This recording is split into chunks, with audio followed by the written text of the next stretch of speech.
Good evening. I welcome all of you on behalf of Pusa Road CP Study Circle on today's first webinar of the new year, that is on new GST era rules in 2023 and latest amendment in GST. And on this subject, our brother CA Praveen Sarmaji is with us. I welcome you, sir. And to briefly introduce him, CA Praveen Sarmaji is a fellow member of ICI, qualified in 2009. He is BCom, MCom, law graduate, diploma in IFRS, UK certified fraud and forensic auditor, certified anti-money laundering specialist, certified independent director. He is also appointed as a special invitee to the IDTTC of ICA during 2021. He has contributed a knowledge sharing platform to the professional and on public domain in the name of GST Mitra. He is running a Telegram channel where more than 7,000 members are joined, where all queries, assistance, guidance has been resolved at one place. He is a recognized faculty of the ICI for indirect taxes. He addressed certificate and advanced course of ICI and other institute on GST, besides addressing study circles and other forums of trade and professionals. He has provided GST training to officers of 32 states and union territories and to CBIC officers. He has delivered more than 500 seminars, webinars on various platforms, that is study circles, branches of RC of ICI, STBA, DTBA, UPKS, and taxpayer associations. He has authored many articles on Tax Guru, Taxman, Tax Sutra, Tax for Wealth, GST Mitra, CA Club India, etc. He is imparting knowledge on the indirect taxes and SME consultancy from past over 12 years. This is a brief profile of today's our learned speaker. I once again welcome you. I also welcome Rajesh Jainji and all the attendees on behalf of our study circle. And over to you, Sarmaji. Thank you, sir. And thank you for the Pusa Road Study Circle, the convener, deputy convener, and all the team member, and especially you, sir, for giving me another opportunity to discuss in this new year the new rules, the new amendments, the new GST. I'm using both English and Hindi words in my today's webinar, ताकि हमारे जो participants हैं, north India से maximum है, दिल्ली से maximum है, समझ में हमें जिस भी लैंग्वेज में आए हमें समझना चाहिए, ताकि मेरा टाइम और आपका टाइम सही तरीके से यूटिलाइज हो, कि मैं अपनी जो बात कहने आया हूं 2 घंटे के अंदर मैं सही तरीके से उसको कह पाऊं. Also again the topic given to me, new era in the GST rules. आपको पता है कहीं ना कहीं सेक्शन है इतना, रूल बन गए इतने, नोटिफिकेशन की बाढ़ आ गई, और नोटिफिकेशन के बाद सरकार को कुछ याद आती है तो 2 साल बाद, 4 साल बाद और इवन 5 साल बाद याद आ गई, और ऐसे सर्कुलर इशूड है. Also notification are binding on the tax payer but not the circulars. Circular are always binding to the officer and to the departmental at large, but not to the taxpayer. हमारे सामने ऐसी बहुत सारी information gather हुई. पिछले आज 16 तारीख है, 26 तारीख को नोटिफिकेशन इश्यू हुआ था जिसमें जीएसटी रूल्स की अमेंडमेंट आई थी. आज 16-17 दिन हो गए, फिर भी मैं कुछ सेक्शन और कुछ रूल्स को समझने की कोशिश कर रहा हूँ. ऑल्सो 5-7 मैंने सेमिनार वेबिनार भी दिए, आज भी मैंने पूरे दिन बैठ करके इन रूल्स को समझा, बट समहाउ अभी तक मुझे यही पता नहीं लग पाया कि what the government want. Government चाहती क्या है. पहले तो अगर do you know very well there were two way communication process in the GST. At the time of GST implemented with effect from 1st of July 2017, I am seller, you are my buyer. If I am supplying any goods or services, the invoice reflecting through GSTR1 reflecting in your GSTR2A, from where you can add, modify or reject it, then comes in your 2, then 2A will become my 1A. So there should be a streamlined procedure कि एक महीने के अंदर ही मुझे पता लग जाता था कि मैंने क्या इनवॉइस आपको रेज किया है, और आप उसके अंदर चेक कर सकते थे कि ये सर इनवॉइस करेक्ट है, ये इनवॉइस मॉडिफाई होना है, ये इनवॉइस रिजेक्ट होना है. बट ऑल्सो जुलाई की रिटर्न फाइल करने बैठे, you know very well, I am also working on it कि सर टू नहीं चल रहा, गवर्नमेंट इन अ हरी. और आज के वेबिनार में भी आप देखोगे government in a very much hurry, that rules are come without affecting and without correlating any parental provision. आपने रूल 36(4) देखा, 9/10/2019 से वो एप्लीकेबल हुआ. 2A plus 20%, 2A plus 10%, 2A plus 5%, and now comes to 2B. 2B में आएगा data तो ही credit मिलेगा, नहीं तो नहीं मिलेगा. सेक्शन 41 के अंदर अमेंडमेंट आई, सेक्शन 41(1) के अंदर अमेंडमेंट आई, 41(2) के अंदर amendment I. That is applicable with effect from 1st of October 2022, and it should be prospectively applying. Retrospective amendment नहीं है. I hope जैसे राजेश सर मेरे सामने बैठे हैं और सभी मेरे पार्टिसिपेंट सामने बैठे हैं, आप अपने कंप्यूटर के सामने या अपनी टेबल के सामने प्रिंट आउट ले लीजिए. 2 घंटे का वेबिनार है, 26/2022 का प्रोविजन आपके सामने.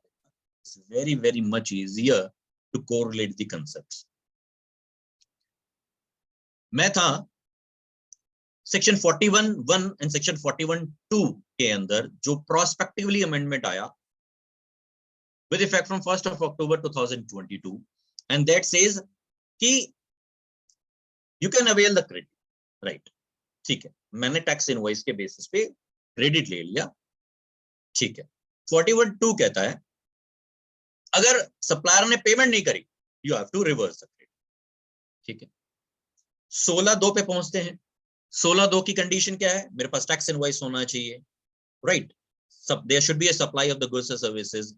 मुझे अपनी रिटर्न फाइल करनी जरूरी है ताकि तभी तो मुझे क्रेडिट मिलेगा, क्योंकि 3B is the only procedure. 4th, supplier ने टैक्स पे कर दिया.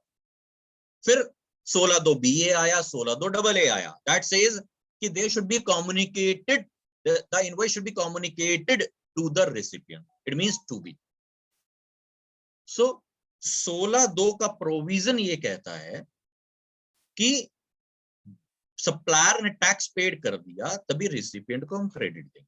इट्स ऑल टुगेदर सिंपल, क्योंकि बहुत सारे मैटर 16(2)C के पेंडिंग है और इसके ऊपर सर्कुलर नंबर 183 आया हुआ है. That will also discuss in this webinar that there should be mismatch 3B versus 2A, राइट? अब 3B वर्सेस 2A का मतलब क्या हुआ? ये नहीं हो सकता कि सप्लायर ने टैक्स की पेमेंट ना करी, but government is all together dealing that कि अगर 2A में नहीं आया, supplier has not paid the, right? 2A में आया है, it doesn't mean the supplier has not paid the taxes. It can also be mean that GSTR1 जो supplier ने फाइल करी होगी वो आपकी सेल्स रिपोर्ट नहीं करी, बट 3B फाइल करी होगी. आपकी सेल्स रिपोर्ट तो करी, बट 1 लाख की जगह 10,000 रिपोर्ट करी. आपकी सेल रिपोर्ट तो करी, बट राम की जगह शाम को कर दी, right? There can many procedures are there. उसी के ऊपर डील करेंगे हमारा पूरा webinar. I hope I will clear all your doubts at present now, and it will open to yourself, ताकि आप आने वाले 15 दिन बचे हैं, ताकि आपकी जो एक्सपेक्टेशन है, you can proceed with the government, you can proceed with the CBIC, so that major amendment will come, so that there should be a healthy relationship between the taxpayer and the department. I'm sharing my PPT. New GST era rules in 2023 and the latest amendment in the GST. There is a CGST 5th Amendment rules 2022.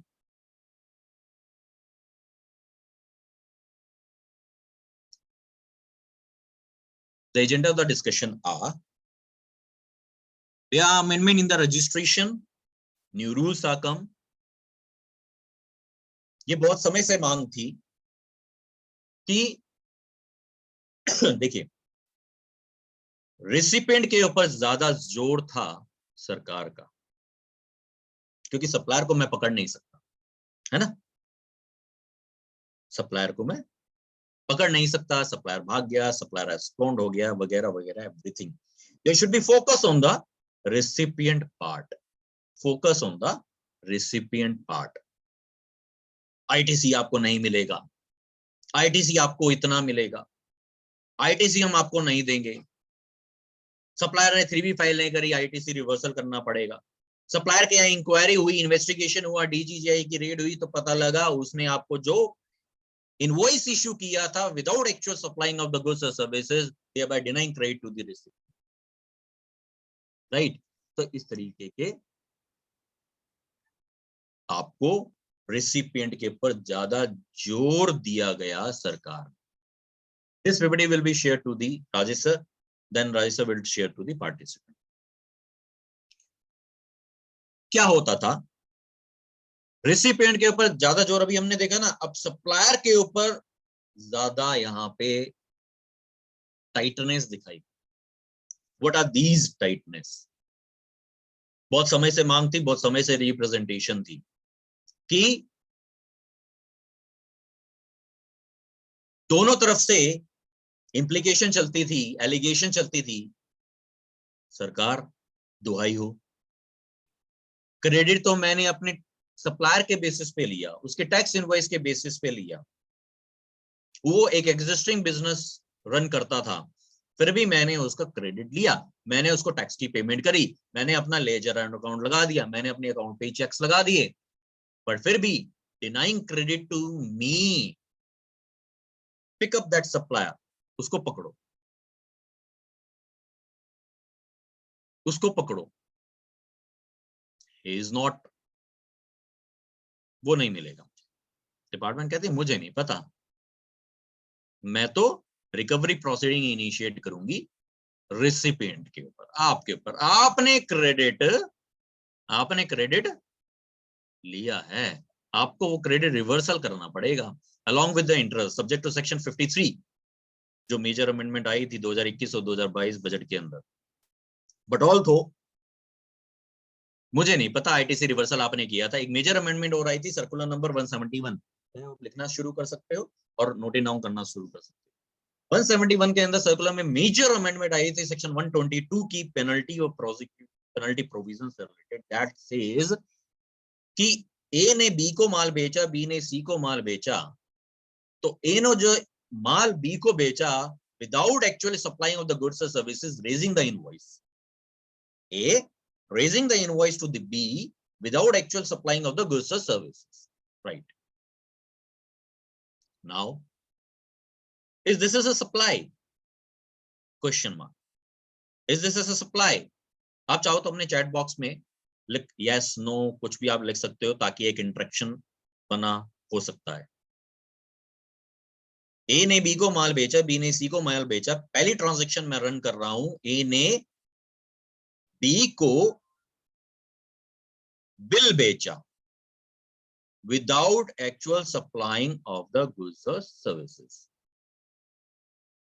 Is this a supply under the GST? Answer is no. Anyone can participate. There are more than 70 members. This is not a supply. And for the provision of the penalty proceeding, tax cannot be demanded. Interest, if tax is not demanded, interest can't be demanded. Right? Similarly, penalty can't be initiated. But for the purpose of the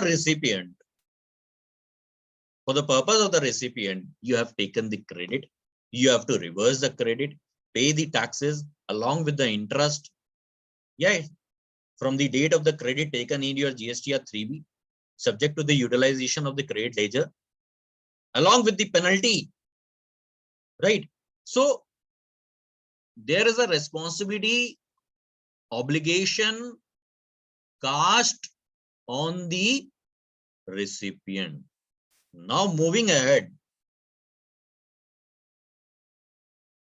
यहाँ पे recipient एक और बात कहता है कि सरकार आप ही ने तो रजिस्ट्रेशन दिया है दोनों को, मुझे भी आपने दिया है, सप्लायर को भी आपने दिया है, मेरे ऊपर तो आपने डंडा लगा दिया।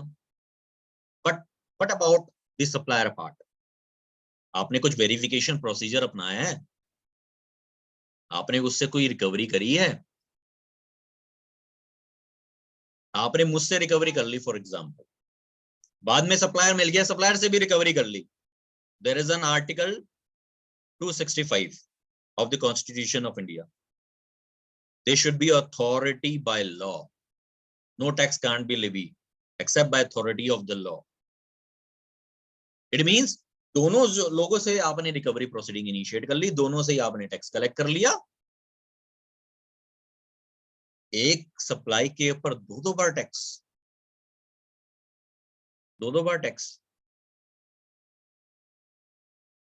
सो आपने रजिस्ट्रेशन उसको भी दिया, आपने रजिस्ट्रेशन मुझे भी दिया है।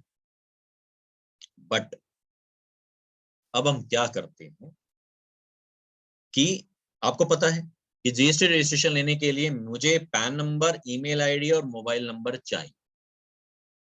सरकार ने कहा ठीक है, बिना पैन के तो जीएसटी नंबर नहीं होगा, बट जो ईमेल आईडी मोबाइल नंबर है ना, वो हम यहां से हटा देते हैं, और ये ईमेल आईडी और मोबाइल नंबर मैं लिंक लूंगा पैन से।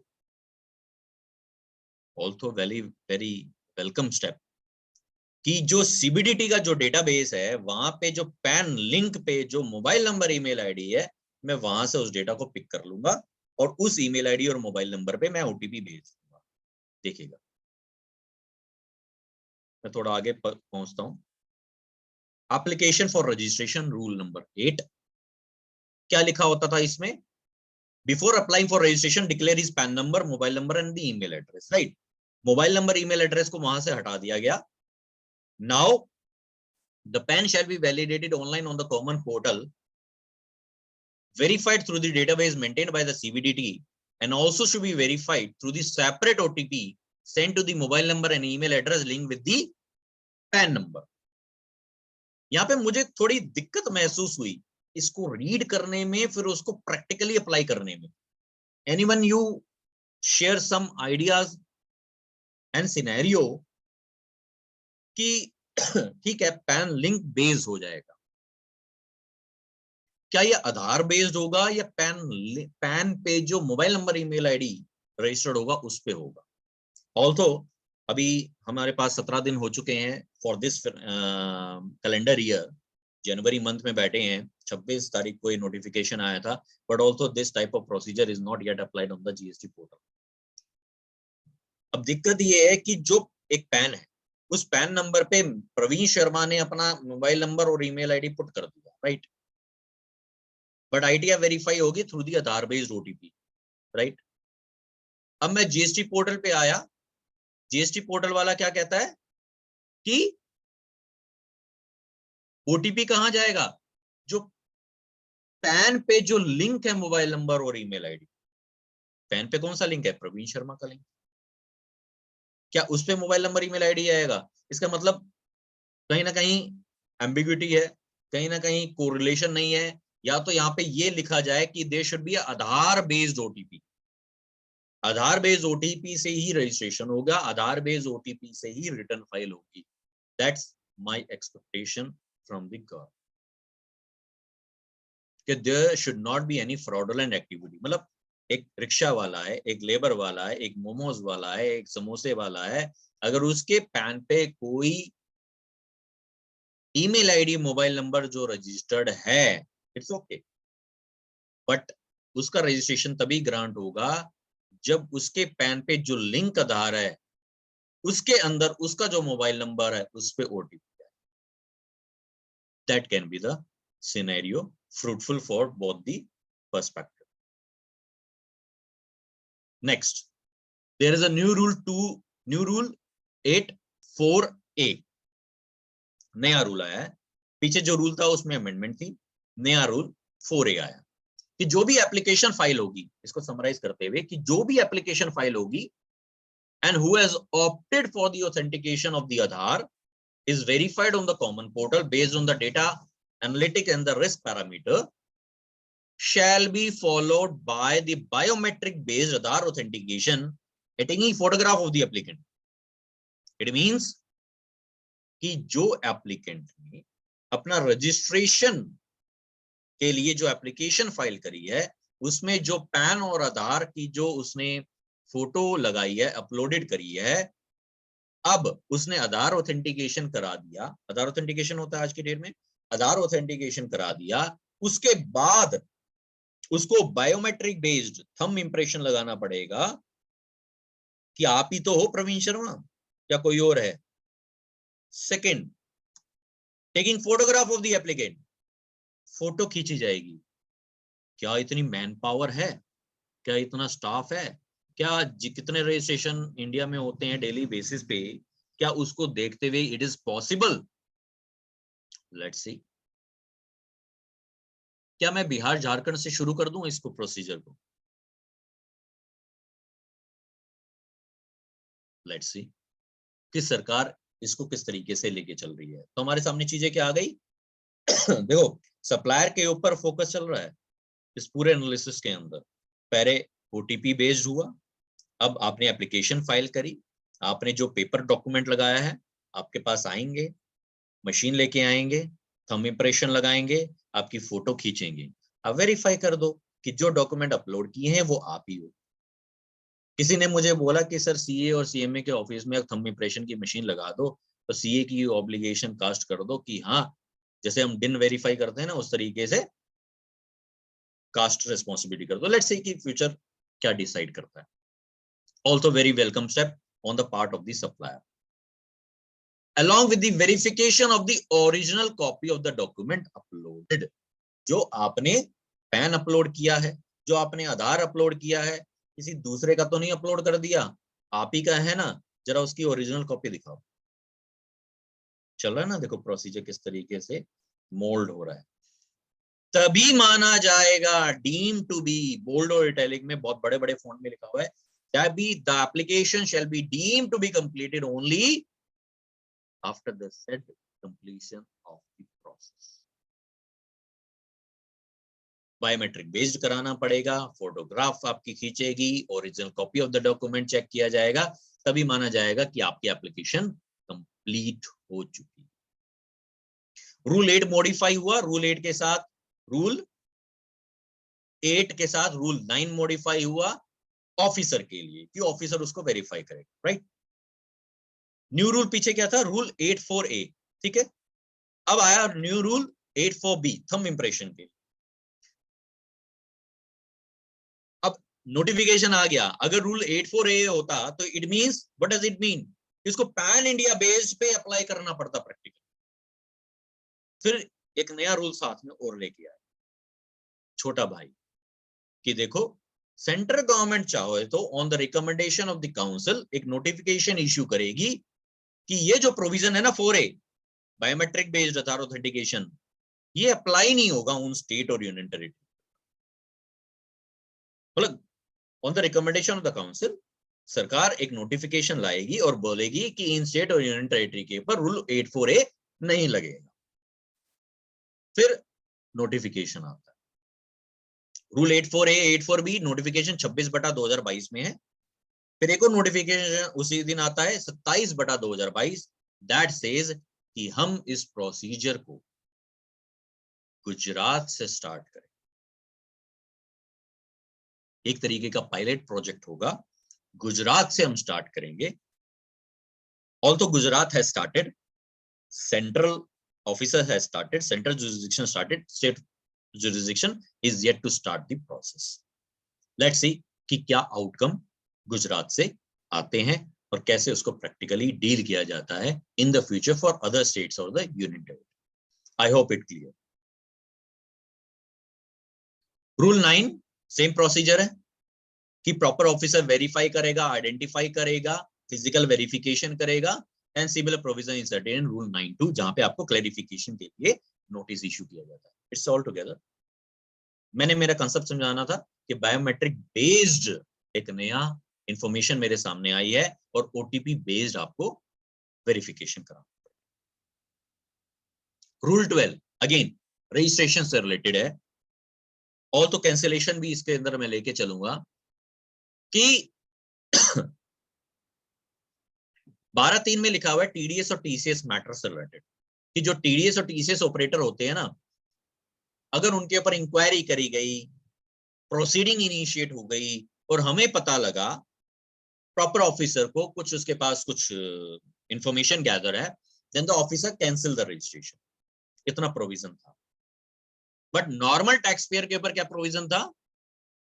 On the application made by himself there is a amendment require in this provision. तो यहाँ पे एक अमेंडमेंट आ गई, क्या कि where on a request made in writing, तो अब टीडीएस टीसीएस ऑपरेटर भी अपनी स्व इच्छा से आ सकते हैं और अपने रजिस्ट्रेशन को कैंसिल करा सकते हैं। That is the only change. बाकी सारे चेंजेस ऑलरेडी इसमें include.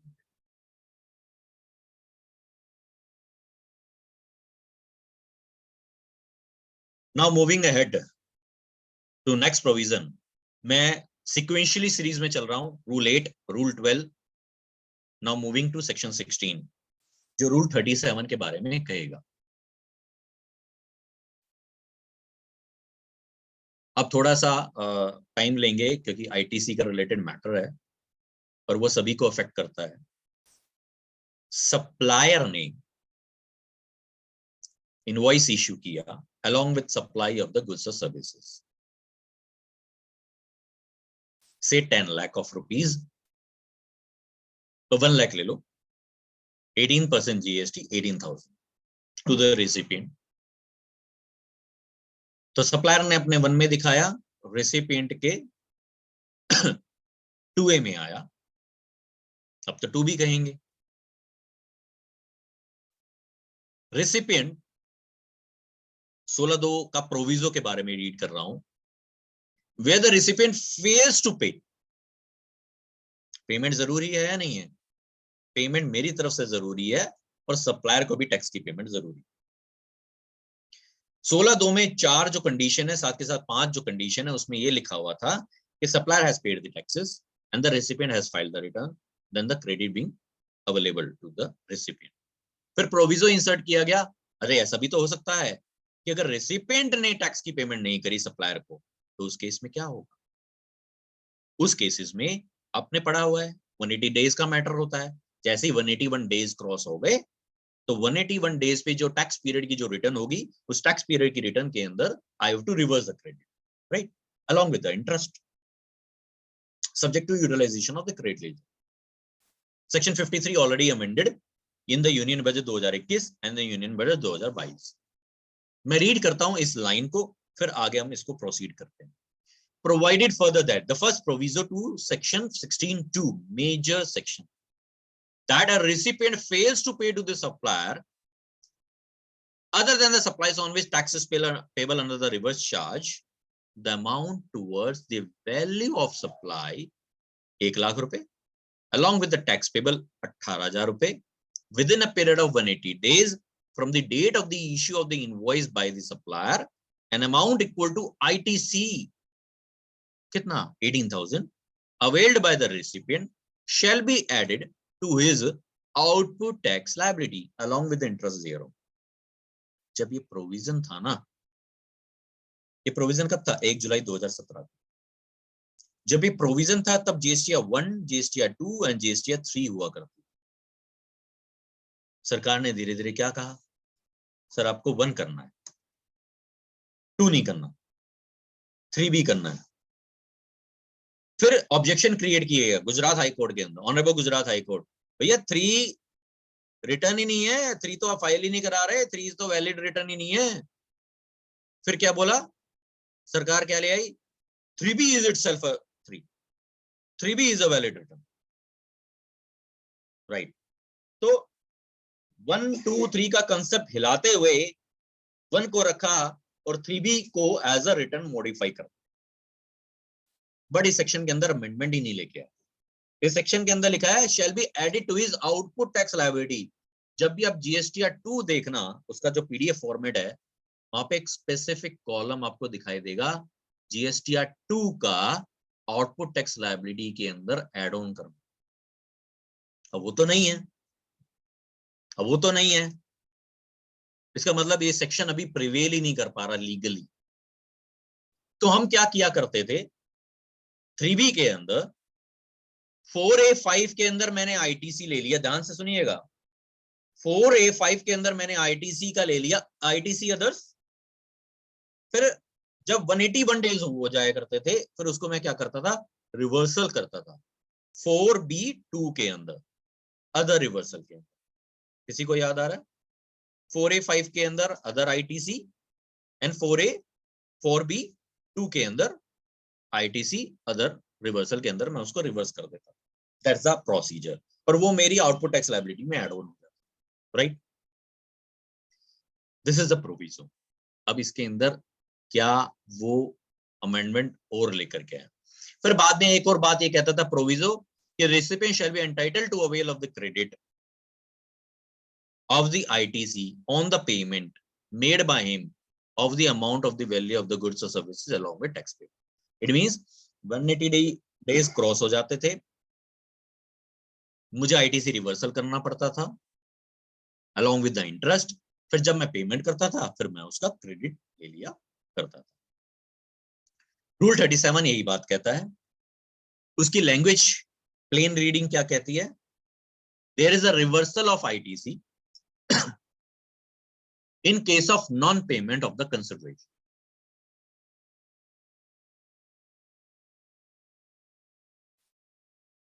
(37)(1) A registered person who has availed the ITC, ठीक है, मैंने ITC अवेल किया, but fails to pay। ध्यान से देखिएगा, जहां भी पूरे पीपीटी के अंदर मैंने रेड, बोल्ड और अंडरलाइन किया हुआ है, main focus is that only.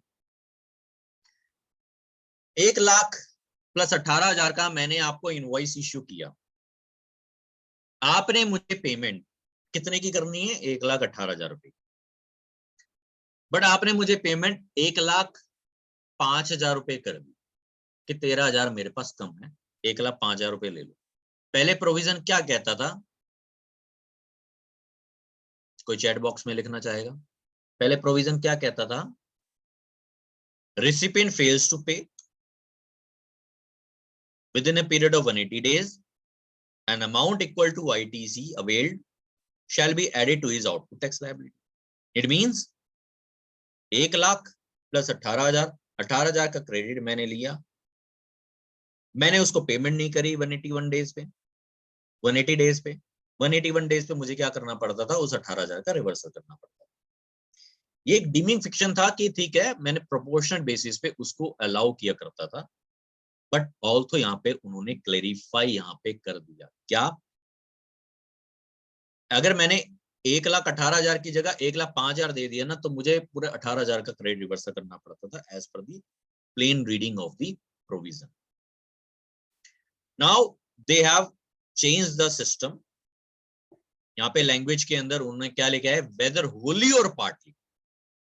मजा आ गया इसमें क्या, where the recipient, registered person who has availed of the ITC, but fails towards the value of such supply wholly or partly, चाहे 1,18,000 या 1,05,000, wholly or partly, or pay to the thereof amount along with the tax payable within the time limit 16(2) shall pay or reverse proportionally। मतलब कितना reversal करना है आपको, मेरे example में कितना रिवर्सल करना है, 1,00,000 प्लस 18,000, 18,000 का आईटीसी मैंने लिया है, मैंने उसको 1,05,000 की पेमेंट मैंने कर दी, तो कितना आईटीसी मुझे रिवर्सल करना पड़ेगा 181 डेज पे, proportionate. That is the clarification over. अगर आपकी कोई क्वेरी हो, यू कैन आस्क इट, वरना हम बिल्कुल at the end of webinar उसको हम कंसीडर कर लेंगे। And that is applicable, they have clarified, that is applicable with effect from 1st of October 2022 prospective। Now what's the scenario कि पिछले सालों का क्या होगा, फिर उसके ऊपर क्या आएगी, clarification. Let's see, that's the overall picture कि अगर ये होता तो बहुत अच्छा होता। ये नहीं हुआ, चलो ये भी अच्छा हुआ कि आज हम 5 साल बाद भी 80 मेंबर्स, मोर देन 80 मेंबर्स आज बैठ करके सुन रहे हैं कि 2A2B का खेल क्या चल रहा है, राइट? अगर ये होता तो सप्लायर और रिसिपिएंट आपस में खेल लेते।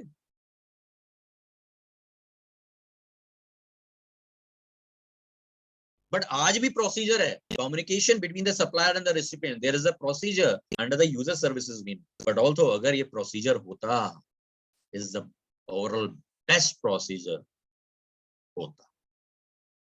बट ऑल्सो होने को कौन टाल सकता है? अब आया नया रूल 37, नया रूल है। वो पीछे क्या रूल था देखिएगा, कंफ्यूजिंग मत होना, क्योंकि मैंने भी इसको 5-10 दिन होते होते समझा था कि 37 एक्चुअली क्या कहता है और 37A क्या कहना चाहता है और गवर्नमेंट क्या करने के लिए इसको लेकर के आई है और ये इंप्लीमेंटेशन किस हिसाब से होगा। इस ऑल टुगेदर है क्वेश्चन मार्क। 37 क्या कहता है? fails to pay to the supplier, you have to reverse the credit if not paid within a period of 180. 37A क्या कहता है? There should be no time limit to reclaim the ITC. There should be no time limit to reclaim the ITC. What does it mean? मैं कभी भी ITC का claim ले लूं? देखिएगा, मैंने आपको इनवॉइस इश्यू किया, आपने मुझे टैक्स की पेमेंट कर दी, आप क्रेडिट के हकदार हो, प्रोविजो लग गया। बट 180 डेज क्रॉस हो गए, आपने क्रेडिट को रिवर्सल कर दिया, ठीक है? अब जब आपने पेमेंट कर दी तब आपने उस क्रेडिट को ले लिया, उसका कोई प्रोसीजर था?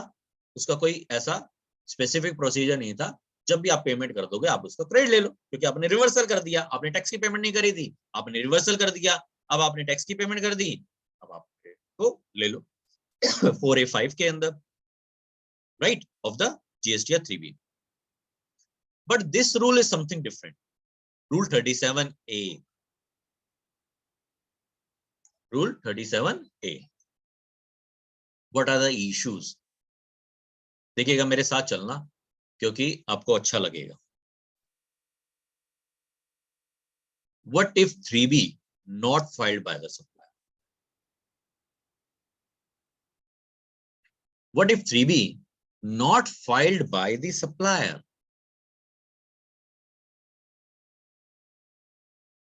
सप्लायर ने 3B फाइल नहीं की। आप सर्च टैक्स पेयर के टूल से देख सकते हो कि मेरे जो सप्लायर है 2A2B में डेटा आ रहा है, बट 3B उसने फाइल नहीं करी। इट मींस 2A में आने के बावजूद भी denying credit to the recipient, पहला केस। सेकंड केस, 2A में आ रहा है बट 3B तो फाइल करी है, उस केस का क्या होगा? नहीं, 2A में नहीं आ रहा। मतलब गवर्नमेंट के पर्सपेक्टिव से देखो, पहली बात सरकार क्या कहेगी? 2A में नहीं आ रहा, denying credit to you. Supplier की गलती हो, इट इज इररिलेवेंट, आपके क्रेडिट नहीं आ रहा 2A में, you have to reverse the credit along with the interest, जिस डेट का इनवॉइस है, जिस तारीख को आपने क्रेडिट लिया। सेकंड केस, 2A में आ रहा है, अरे सप्लायर ने तो 3B फाइल नहीं करी। देखो, उसने 3B फाइल नहीं करी, ठीक है? अब 3B फाइल नहीं करी, then denying credit to the recipient. अब 3B फाइल नहीं करी या 3B फाइल कर दी, मेरे इनवॉइस का उसने टैक्स पेमेंट कैसे किया है, दैट्स द इश्यू। नोटिस मिलेगा, ऑफिसर अप्लाई करेगा, 16(2)(c) का मैटर है, रिवर्सल आपको करना पड़ेगा बिकॉज 3B फाइल नहीं। इसके ऊपर ऑनरेबल मद्रास हाई कोर्ट का ले लो, DY बैथल इंडस्ट्री का केसेस, केके एंटरप्राइजेस ले लो, LGW industry West Bengal high court ले लो, and honourable supreme court in the case of the rise India limited VAT का केस लो ले लो, या भारतीय एयरटेल का केस लो, सब एक जैसे केस लॉज है that is beneficial to the tax payer, that no tax can be demanded from the buyer, no tax can be demanded from the buyer for the fault of the supplier of the non-payment of taxes to the government.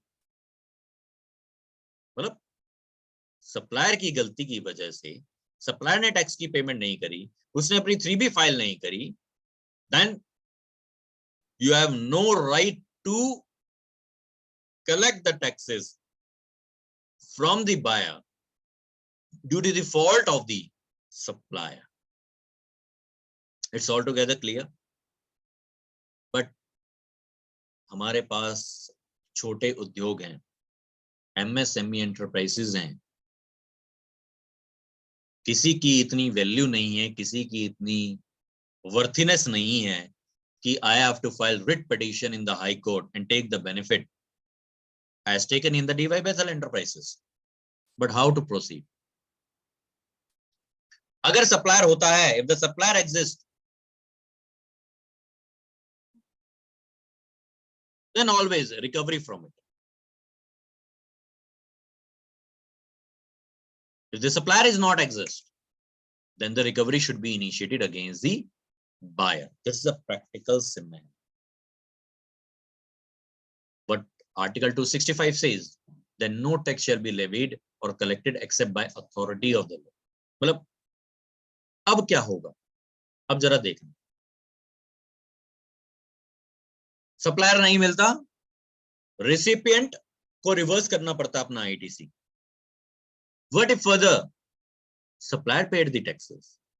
Supplier मिल गया, supplier ने taxes paid कर दी, क्या ITC अब reclaim कर सकता है? Recipient उसी के ऊपर ही है पूरा 37A. आई होप कि उसका ओवरव्यू आपको समझ में आया होगा. मैं आपका क्वेश्चन लूंगा सर. नाउ रेसिपिएंट ने अपने क्रेडिट को रिवर्स कर दिया. What if supplier paid the taxes future on? Supplier मिल गया, वो सामने आ गया, उसने अपने टैक्सेस को पेड कर दिया. क्या मुझे क्रेडिट रिक्लेम के लिए अलाउ करोगे आप? Let's see. एक इसके साथ साथ मैं एक न्यू प्रोविजन सेक्शन 41 को रीड करना चाहूंगा जो 1 अक्टूबर 2022 से एप्लीकेबल हुआ है. That every registered person shall subject to such condition and restriction जो 16(2) में लिखी है, be entitled to avail the credit of the eligible ITC. ठीक है, क्या आप ITC ले सकते हो? 41(2) क्या कहता है? The credit of ITC in respect of such supply of the goods or services, the tax payable whereon has not been paid by the supplier shall be reversed. मतलब सप्लायर ने टैक्स पेमेंट नहीं करी, 3B उसने file नहीं करी, you have to reverse the credit. ठीक है, पहले में क्या बोलता था?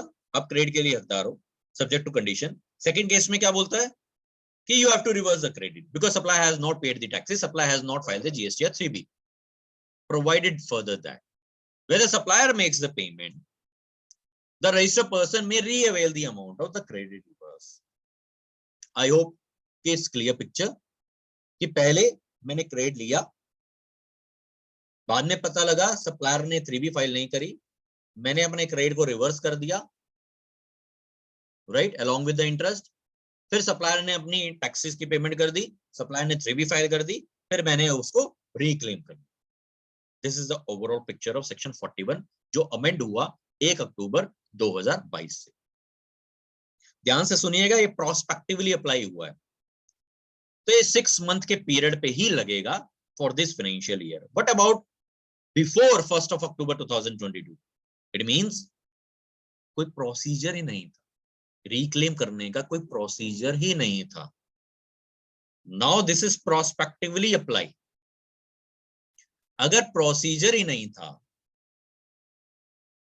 और ऑनरेबल सुप्रीम कोर्ट की जो जजमेंट भारतीय एयरटेल के केसेस में कि it was just a facilitation. Divya Bethel का केस में ले लूं कि सप्लायर की गलती की वजह से मुझे क्रेडिट डिनाई आप नहीं कर सकते, तो उन सबके डिसीजन को ध्यान में रखते हुए क्या मैं कह सकता हूं कि 1 अक्टूबर से पहले पहले जो केसेस हैं उसके ऊपर गवर्नमेंट मुझसे आईटीसी की डिमांड नहीं कर सकती। प्रैक्टिकली देखा जाए तो it's a different scenario. What 37A says, there should be a reversal of ITC in the case of a non-payment of tax by the supplier. Supplier ने 3B फाइल नहीं करी, you have to reverse the ITC. यहाँ पे थोड़ा सा scenario change हो रहा है। क्या 41 कहता था कि ठीक है आप रिक्लेम कर लो, यहाँ पे रूल्स आ गए। अब 37A जो रूल है कहीं ना कहीं पिक्चराइजेशन ये सेक्शन से ही लेगा और सेक्शन में लिखा होगा एज मे बी प्रेस्क्राइब, तभी तो वो रूल्स वहां जाकर के मैं देखूंगा, तो भी मेरे सामने वो पेरेंटल पिक्चराइजेशन नहीं है। वो कहता है 37A क्या कहता है, if supplier has not filed 3B, मान के चलो 22-23 का मैं बात कर रहा हूं, 22-23 के फाइनेंशियल ईयर की, एंड 22-23 के फाइनेंशियल ईयर में जाकर के मैंने देखा सप्लायर ने अपनी रिटर्न 3B 30/9/2023 तक फाइल नहीं करी। सप्लायर ने अपनी 3B 30/9/2023 तक फाइल नहीं करी। You have to reverse the credit which you have taken in your GSTR 3B by 30/11/2023। अब यहाँ पे चीजें दो फिर दोबारा चलेंगी। सर आपने जो 16/4 के अंदर जो अमेंडमेंट करी थी 2022 के अंदर, वहां पे आपने क्या कहा था कि 30/11 तक मैं इनवॉइस दिखा सकता हूं, 30/11 तक ही मैं आईटीसी का क्लेम कर सकता हूं। और वो वाले केसेस कहां गए जहां मैं क्रेडिट 2B के बेसिस पे लेता हूं, जहां 1 महीने की वैलिड रिटर्न प्रोसेस होती है। अगर मेरा सप्लायर रेगुलर सप्लायर, वो अपनी जीएसटीआर 1 टाइमली फाइल करता है, मेरे 2B के अंदर डेटा वो मंथली आता है, इट मींस आपको पता है sequentially filing of the GSTR 1 हो गया। मतलब इस तरीके से भी हो गया कि जनवरी की करेगा तो फरवरी फाइल करेगा, फरवरी की करेगा तो मार्च फाइल करेगा, मार्च पे जंप नहीं कर सकता। सेकंड केस क्या कि अगर जनवरी की 3B फाइल नहीं करी तो फरवरी का 1 फाइल नहीं करने देगा portal, right. There should be 1 महीने का टाइम प्रोसीजर। तो कभी ऐसा कब होगा जब आपका सप्लायर 30/9 तक अपनी रिटर्न फाइल ना करे। आप समझ रहे हैं, क्योंकि 3B तो रेगुलरली फाइल होगी तभी तो 1 फाइल करने देगा। तो आप तो उसको अगले महीने ही रोक लोगे कि भैया आपने 3B फाइल नहीं करी, पहले अपनी 3B को फाइल कर दो। मतलब मेरे 2B में डेटा नहीं आया, तो 2B में डेटा कब आएगा जब आप 3B फाइल करोगे, 3B फाइल करोगे फिर 1 फाइल करोगे, फिर दोबारा 1 फाइल आप नहीं कर सकते क्योंकि 3B आपको पहले फाइल करनी पड़ेगी। तो देयर शुड बी 1 मंथ का प्रोसीजर ही चलेगा ना, ज्यादा से ज्यादा क्या चलेगा, 1 मंथ का प्रोसीजर ही डिले होगा। बट ये ऐसे कौन से केसेस की बात कर रहा है कि जो 30/9 तक आपकी रिटर्न फाइल नहीं हुई, आपको रिवर्सल करना पड़ेगा 30/11 तक। शुरू में तो समझ में नहीं आया। क्या ये इन्होंने पूरी होल कम्युनिटी के लिए किया है? तो इट्स ऑल टुगेदर बिल्कुल मतलब not acceptable rule 37A, but it is for a specific community, then there should be a circular again will come, then 37A is applicable only for that particular community, and that particular community can be एक supplier है, उसका registration cancel हो गया, उसने अपने 2B में दिखाया, उसने अपनी पेंडिंग रिटर्न फाइल नहीं करी, उसका रजिस्ट्रेशन सस्पेंड हो गया, कैंसिल हो गया, 8 महीने 9 महीने निकल गए, फिर पता लगा कि उसका रजिस्ट्रेशन रेकॉन हुआ 31 अक्टूबर को, but you have to reverse the credit because उसने 3B फाइल नहीं करी। हो सकता है कि उन केसेस के बारे में ये बात कर रहा। फिर क्या कहता है कि आप रीअवेल कर सकते हो जब आपका सप्लायर टैक्स की पेमेंट कर दे, right. So this is the new rule 37A। मैं रीड करता हूं ताकि आपको और इसमें समझ में आएगा। Where the input tax credit has been availed by the registered person in the return in form GSTR 3B for a tax period, the details of which have been furnished by the supplier in GSTR 1 or using the IFF, but the return in 3B has not been furnished by the supplier with till the 30th of September of the end of the financial year. In respect of such invoice, मतलब आपके invoice उसने अब जो upload किए ना, वो invoice का 3B उसने फाइल नहीं किया, then you have to reverse the credit while furnishing a return of GSTR 3B before the 30/11 of the following the end of the financial year. This is the new rule 37A. Provided that कि जब supplier अपनी tax की payment कर देगा, 3B file कर देगा, तब आप रिक्लेम कर लो, और पहले तो आप इंटरेस्ट पे कर दो, फिर आप उसको रिक्लेम कर लो। This is the new rule 37A। Effect क्या होगा? मैंने क्या बोला था?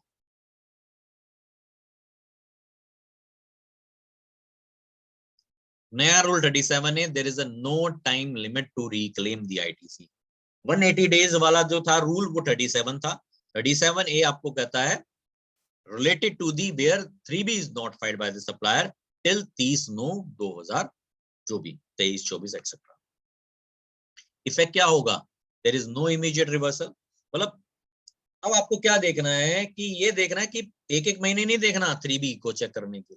इस रूल के हिसाब से आपको क्या चेक करना है, क्योंकि 3B तो सिक्वेंशियली फाइल होता जाएगा, वो 1 ही फाइल नहीं करने देगा उसको।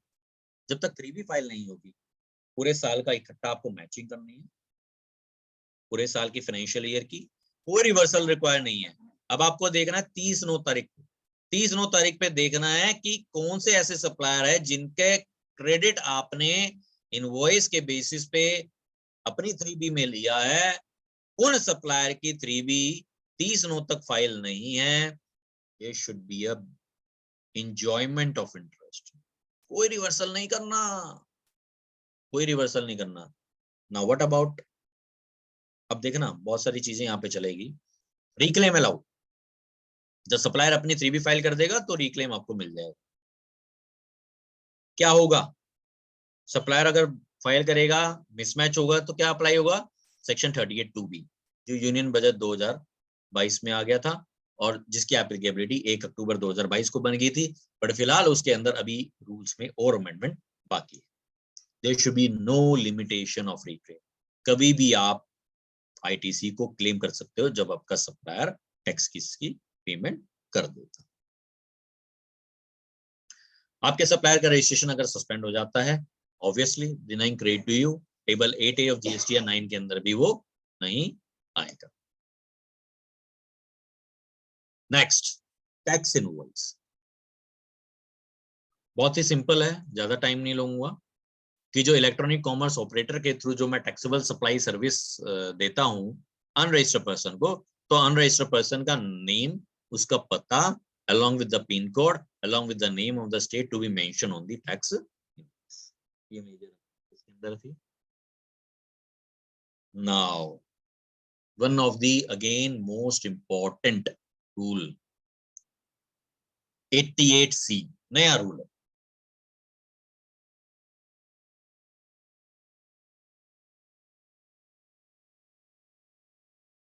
अगेन किसके ऊपर है? सप्लायर के ऊपर। बहुत सारे पीछे वेबिनार, सेमिनार NIRC प्लेटफॉर्म पे, ICA प्लेटफॉर्म पे राजेश सर ने भी बहुत सारे कराए होंगे, बट ऑल टुगेदर रिसिपिएंट के ऊपर ज्यादा फोकस हुआ करता था। रिसिपिएंट ने क्रेडिट ले लिया, उसको डिनाई कर दो, रिसिपिएंट ने ज्यादा क्रेडिट ले लिया, उसको रिवर्सल कर दो। रिसिपिएंट के ऊपर, रिसिपिएंट के ऊपर, रिसिपिएंट के ऊपर। आज के वेबिनार के अंदर नए रूल्स आप जो देख रहे हो ना, सप्लायर के ऊपर, सप्लायर के ऊपर, सप्लायर के ऊपर, और अल्टीमेटली नया रूल 88C सप्लायर के ऊपर। रिकवरी हो सकती है भाई सप्लायर की। अब देखो सप्लायर के ऊपर फोकस क्या हो गया? पहला, OTP बेस्ड हो गया वेरिफिकेशन, आधार बेस्ड हो गया registration. Second, there should be sequentially filing of the GSTR 1, there should be sequentially filing of 3B होगा तो 1 फाइल होगा, उसको वहीं रोक दिया, राइट। नेक्स्ट दिस अमेंडमेंट, एक सेक्शन 75 सब सेक्शन 12 आया था यूनियन बजट 2021 के अंदर, that says whenever there is a liability difference in liability between GSTR 1 and GSTR 3B, it means there should be a difference in liability between section 37 and 39. That is to be treated as a self assessment tax, and self assessment tax को define किया गया उस budget के अंदर और वो लागू हुआ, और वो ये कहता है कि ये जो सेल्फ असेसमेंट टैक्स होगा ना, ये आपसे रिकवरी की जाएगी। रिकवरी समझ गए? Without issuing any show cause notice, मतलब आपको कोई शोकोज नोटिस नहीं दिया जाएगा, 73-74 का नोटिस नहीं दिया जाएगा। इफ द 73-74 का नोटिस नहीं दिया जाएगा, it means there should be a penal provision, recovery proceeding can be initiated. Rule 88C उसी की तर्ज पे है, बट फिलहाल मैं अभी तक इसका ढूंढ रहा हूं कि इसका पेरेंटल सेक्शन कहां है। रूल तो आ गए, गवर्नमेंट इन्हें हरी basis rule 37, rule 37A, rule 8, rule 9, rule 88C, what about this parental section? तो मैं इसको कोरिलेट कर रहा हूं सेक्शन 75-12 से, बट 75-12 में कहीं नहीं लिखा एज में भी प्रिस्क्राइब। प्रिस्क्राइब लिखा होता तो ये रूल्स में लेकर के चलता कि रूल्स आएंगे इसके लिए, कि रूल्स क्या कहेंगे, कि किस मैनर पे ये रूल्स चलेंगे, किस हिसाब से ये रूल्स चलेंगे, उसका प्रोसीजर क्या हो, बट इसका पेरेंटल नहीं। तो रूल 88C क्या कहता है, फिलहाल हम इसको समझें। The manner of dealing with the difference in the liability reporting in the statement of outward supply and the reporting in the return, मतलब GSTR 1 के अंदर जो टैक्स लायबिलिटी है is greater than the tax liability in the GSTR 3. For example 1 crore is the tax liability in your GSTR 1, but गलती से office staff से GSTR 3B के अंदर 1 करोड़ की जगह 7 जीरो लिखनी थी, उसने लिख दी 6 जीरो, सॉरी 1 जीरो उसने कम कर दिया। तो फिगर रिपोर्टेड क्या हुई? Figure reported in your GSTR 1 is 1 crore of rupees, but the figure reported in your GSTR 3B is 10 lakh of rupees. So there is a difference amounting to 90 lakhs of rupees, the tax liability to be paid out. अब आपको 20 तारीख को आपने file करी, 21 तारीख को ध्यान आया भाई इसकी रिटर्न तो गलत फाइल हो गई, या उसी वक्त ध्यान आया कि अब तो सबमिट हो गई तो बस तीर कमान से निकल चुका है, एडिट का प्रोसीजर नहीं है, you have to rectify in your next month, right? और GSTR 9 पे जाते हैं तो इंटरेस्ट आपका मीटर शुरू होता जाएगा और DRC 03 आप कर दो चाहे। देखो एक तरीके का एक प्रोसीजर, राइट? अब ये प्रोसीजर क्या है? एक तरफ आप कहते हो there should be rectification possible, कि जनवरी मंथ में गलत इंफॉर्मेशन चली गई, अब फरवरी मंथ के टैक्स पीरियड में आप उसको सही, फरवरी में चली गई तो मार्च में सही कर दो, मार्च में चली गई तो अप्रैल में सही कर दो, कोई बात नहीं, नेक्स्ट टैक्स पीरियड ही तो हुआ ना। फिर अब टेबल नंबर 10, 11, 14 में कहीं भी आप रिपोर्ट करो, राइट? लायबिलिटी के लिए फिर कब तक कर दो? 22-23 का कब तक कर दो? 22-23 का कब तक कर दो? 30-11 तक कर दो। यही प्रोसीजर है ना सारा का सारा। जनवरी का नहीं किया सही, फरवरी में कर दो, फरवरी का नहीं किया मार्च का कर दो, मार्च में नहीं किया तो अप्रैल में कर दो, अप्रैल में नहीं किया तो मई का कर दो। अरे फिर भी नहीं किया तो जब आप एनुअल रिटर्न फाइल करोगे तो 30-11 तक अमेंडमेंट की पॉसिबिलिटी, गुंजाइश है, या उसके बाद भी करो। अब ये रूल 88C क्या ले आया कि आपका डिफरेंस आ गया, जरा समझेंगे, आपका डिफरेंस आ गया, parental law missing, there should be ultra vires provision under the act. Limitation आपको कब तक दे रखी है? 30/11 तक लिमिटेशन है आपकी सर। 30/11 तक आप अपनी लायबिलिटी को रिपोर्ट और अमेंडेड कर सकते हो। इवन आईटीसी का भी क्लेम आप 30/11 तक ले सकते हो। 30/11 तक जो रिटर्न आपकी फाइल होगी, 30 सितंबर से 30/11 हो गया। What about section 61? There is a scrutiny of the GST returns. आपको सेक्शन 61 के तहत जीएसटी 3A आता है, आपको नोटिस डिस्क्रिपेंसी का नोटिस आएगा, आपसे जवाब मांगा जाएगा, 5 दिन के अंदर आप रिटर्न फाइल कर दो, नहीं फाइल करते, ठीक है, तो आपकी रिकवरी प्रोसीडिंग वहां पे वो इनिशिएट करने की। सिमिलरली सेक्शन 75(12) में उसको अमेंड कर दिया गया, उस वक्त सेल्फ असेसमेंट टैक्स को रिकवरी प्रोसीडिंग इनिशिएटेड का पॉइंट डाल दिया। This is likely to affect the tax payer in case of inconsistency. So अब सप्लायर के पार्ट पे भी आपको देखना पड़ेगा कि जहां भी अगर 1 और 3B में डिफरेंस राइज हो गया, उसकी खबर नहीं, रूल 88C उसमें प्रिवेल कर देगा और कूद जाएगा। बट अब ये प्रैक्टिकली कैसे अप्लाई होगा? कोई अमाउंट प्रिस्क्राइब और कोई परसेंटेज यहाँ पे प्रिस्क्राइब होगी, वो जीएसटी काउंसिल की रिकमेंडेशन है, वो अभी तक हमारी पाइपलाइन में नहीं है। लेट्स सी फ्यूचर प्रोसीजर क्या होगा। 90 लाख का डिफरेंस हमारे केस में। अब पोर्टल नोटिस नहीं है, नोटिस का यहाँ पे कोई भी इंफॉर्मेशन नहीं है, आइदर इंटीमेशन आएगा नहीं तो रिकवरी होगी, intimation recovery, intimation recovery. There would not be any show cause notice issue. It means there is a possibility of the opportunity being heard. Principle of natural justice is not followed by the department. In that case is more harsh on the supplier कि अगर उसकी return गलत file होगी तो। Intimation जाएगा portal से, intimation shall be sent to the registered person in new form DRC 01B का part A.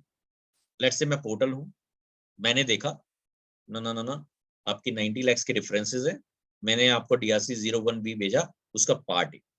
अब उस पार्ट ए के अंदर लिखा होगा यू आर डायरेक्टिंग टू पे 90 lakhs of rupees or furnish your reply within a period of 7 days along with interest. Tax की payment करो, along with interest करो, नहीं तो उसको एक्सप्लेन कर दो 7 दिनों के अंदर। एक तो मेरी बात समझ में नहीं आई, opportunity being heard is missing.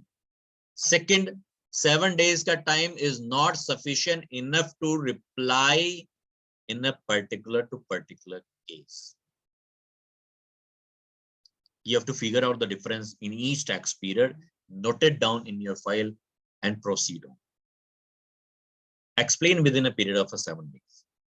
7 days, आज लोहड़ी की छुट्टी हो गई, कल मकर संक्रांति की छुट्टी हो गई, फिर संडे आ गया, मंडे को कुछ हो गया, राइट? 4 दिन तो वैसे ही निकल गए, 3 दिन का टाइम बचा। These are the 7 days. 7 दिन के अंदर जवाब देना पड़ेगा। ये नोटिफिकेशन अप्लाई हो गया sir, this notification applied, but still जो परसेंटेज है वो भी डिसाइडेड नहीं। लेट्स सी फ्यूचर में किस तरीके से आती है। सो ओवरऑल पिक्चराइजेशन क्या कहती है? टैक्स पेबल डिफरेंसेस हैं। DRC 01B के अंदर रजिस्टर्ड पर्सन को पार्ट ए के अंदर जाएगा, या तो आप DRC 03 पे कर दो, नहीं तो रिप्लाई कर दो 7 दिनों के अंदर पार्ट बी के अंदर। अगर आपका एक्सप्लेनेशन नहीं आता या रीजन जो आपने फर्निश किए हैं वो एक्सेप्टेबल नहीं है, क्या कभी ऐसा होगा? कि ऑब्वियसली बात है that reasons are not acceptable to the department. There should be a genuine cases, there should be intentional cases कि 90 लाख रुपए मेरे पास पैसे नहीं है, सीए साहब इसको आप रिटर्न फाइल कर दो, आपने रिटर्न फाइल कर दी, वो जाने उसका काम जाने। But there should be a mistaken error, टिपिक टाइपोग्राफिक एरर या कुछ भी आप कह रहे हो, मेरे से एरर हो गई, स्टाफ से गलती हो गई और वो रिटर्न 1 करोड़ की जगह 10 लाख की फाइल हो गई। उस केस में क्या? और वो अमाउंट अनपेड रहता है, ऑब्वियसली बात है वो अमाउंट अनपेड है तो आपकी रिकवरी प्रोसीडिंग इनिशिएट हो जाएगी। without issuing any show cause notice. Without issuing any show cause notice. साथ के साथ मेजर अमेंडमेंट यहां तक नहीं रुकता। रूल 88C 59(6) के अंदर मेजर अमेंडमेंट आ गई। ए बी सी के बाद क्या आ गया? सी पार्ट पे कि रजिस्टर्ड पर्सन जिसको इंटीमेशन जाएगा और जिसको अगर इंटीमेशन चला गया shall not be allowed to furnish the detail of the GSTR1 of a subsequent tax period. मान के चलो जनवरी की रिटर्न फाइल करने बैठा और 90 लाख का डिफरेंस हुआ, आपको DRC 01B का पार्ट ए गया, 7 दिन के अंदर आपका जवाब नहीं आया, तो उस केसेस में आपको नेक्स्ट टैक्स पीरियड की, इसका मतलब फरवरी मंथ की GSTR1 फाइल ही नहीं करने देंगे। और obligation casted unless he has either deposited और फर्निश्ड अ रिप्लाई। ध्यान से सुनिएगा, या तो उसको डिपॉजिट करना है या उसको रिप्लाई फर्निश करना है। रिप्लाई फर्निश करना है, रिप्लाई फर्निश करना है। रिप्लाई फर्निश सेटिस्फैक्टरी होगा या नहीं, इसके ऊपर यहाँ पे कोई भी प्रोविजन नहीं है। इसका मतलब 1 फाइल आपकी हो जाएगी रिप्लाई फर्निश करते हुए, आप उसकी सेटलमेंट करते हो, राइट। पर फिर भी आप ये भी कह सकते हो कि मैं नेक्स्ट टैक्स पीरियड में फरवरी में दिखा देता हूँ साहब टैक्स की पेमेंट, वो एक अलग बात है। उस तरीके से आपको इस प्रोसीजर को अपनाना। Appeal to appellate authority major change है।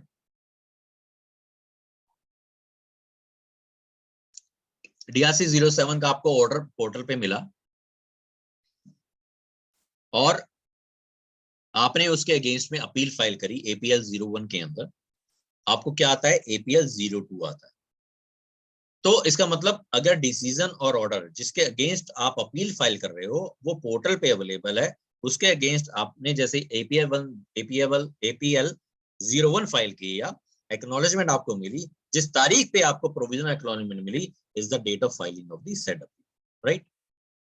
अगर DRC 07 का ऑर्डर या कोई ऐसा ऑर्डर जिसके अगेंस्ट आप अपील फाइल कर रहे हो वो पोर्टल पे अवेलेबल नहीं है, फॉर एग्जांपल MOB 09 पोर्टल पे अपलोडेड नहीं है, एपेलेंट को क्या करना पड़ेगा? Similar provision inserted on both the perspective, मतलब डिपार्टमेंट की तरफ भी और एपेलेंट की तरफ भी। सबमिट करनी पड़ेगी सेल्फ सर्टिफाइड कॉपी, मतलब खुद ही सर्टिफाई करके दे दो 7 दिन के अंदर। और अगर आपने 7 दिन के अंदर सर्टिफाई करके दे दिया तो जो APL 1 आपने 01 फाइल किया था ना और APL 02 के अंदर जो प्रोविजनल एक्नॉलेजमेंट आई थी वो आपकी डेट मानी जाएगी फाइलिंग ऑफ द अपील। अगर आपने जो सेल्फ सर्टिफाइड कॉपी 7 दिन के अंदर सबमिट करनी थी वो 7 दिन के अंदर सबमिट नहीं करी तो माना क्या जाएगा? जिस दिन आपने कॉपी सबमिशन करी date of filing of the appeal वो माना जाएगा। टाइम पीरियड आपको देखना पड़ेगा फिर उस केसेस में 2 years और from the relevant date. Similar 109 के अंदर चेंजेस है जहां पे APL 03 जाता है डिपार्टमेंट की तरफ से, इसके ऊपर ज्यादा ध्यान ना देते हुए moving ahead. 109C withdrawal of the appeal. पिछले साल आपने देखा था कि रिफंड विड्रॉल का भी ऑप्शन सामने आया था मेरे सामने कि unless and until notice issue ना हो, अनलेस एंड अनटिल कोई ऑर्डर उसके अगेंस्ट इशू ना हो, ठीक है, कोई रिफंड सैंक्शन ऑर्डर हो गया या रिफंड रिजेक्शन ऑर्डर हो गया तो विड्रॉल ऑफ अपील आप कर नहीं सकते, विड्रॉल ऑफ रिफंड आप कर नहीं सकते थे। सिमिलरली विड्रॉल ऑफ अपील भी उस तरीके का ही मैटर सामने लिया है। बहुत ही अच्छा वेलकम स्टेप है। The appellant at any time before issuance of the show cause notice, मतलब हो सकता है कि डिमांड आपकी बढ़ जाए, डिमांड आपकी रिफंडेड आपका घट जाए, और before issuance of any order, मतलब शो कॉज नोटिस इशू का जो आपका इशू करना था या ऑर्डर आपको जो इशू करना था APL 03 के तहत जो आपने अपील फाइल करी थी उसको आप फाइल कर सकते हो, उसकी विड्रॉल की एप्लीकेशन आप फाइल कर सकते हो under APL 101W APL 03W के तहत आपकी एप्लीकेशन विड्रॉल हो जाएगी। हो सकता है कुछ भी रीजन हो सकता है कि मैं कुछ डॉक्यूमेंट नहीं लगा पाया, विड्रॉल कर लेता हूँ, गलती से एप्लीकेशन फाइल हो गई, विड्रॉल कर लेता हूँ, राइट, मुझे कुछ और इन्फॉर्मेशन उसमें देनी थी, विड्रॉल कर लेता हूँ। बट ध्यान से सुनिएगा, जब भी आप APL 01 आप बाद में जब फाइल करोगे तो with in the time limit का ही प्रोसीजर आपको देखना पड़ेगा। फर्स्ट अपील की जो टाइम पीरियड है वो वहां पे लैप्स होती हुई नजर आएंगी। मूविंग अहेड, अब रिसिपिएंट के ऊपर बात। 3B वर्सेस 2A, ये पीरियड आपका चल रहा है 2B से पहले का। सरकार इसके ऊपर सर्कुलर नंबर 183 लेके आई और उन्होंने कहा 2017-18 और 18-19 दो पीरियड के बारे में बात करें। 2019-20 के लिए कोर्ट का दरवाजा किसी ने खटखटाया और उसने ऑनरेबल कोर्ट ने भी ये जजमेंट दे दी, भैया ये सर्कुलर 17-18, 18-19 नहीं, ये 19-20 पे भी लगा। And why not for 20-21 and why not for the 21-22 9 month का पीरियड। आपको पता है ना कि 2A 9 मंथ का पीरियड था 21-22 के अंदर।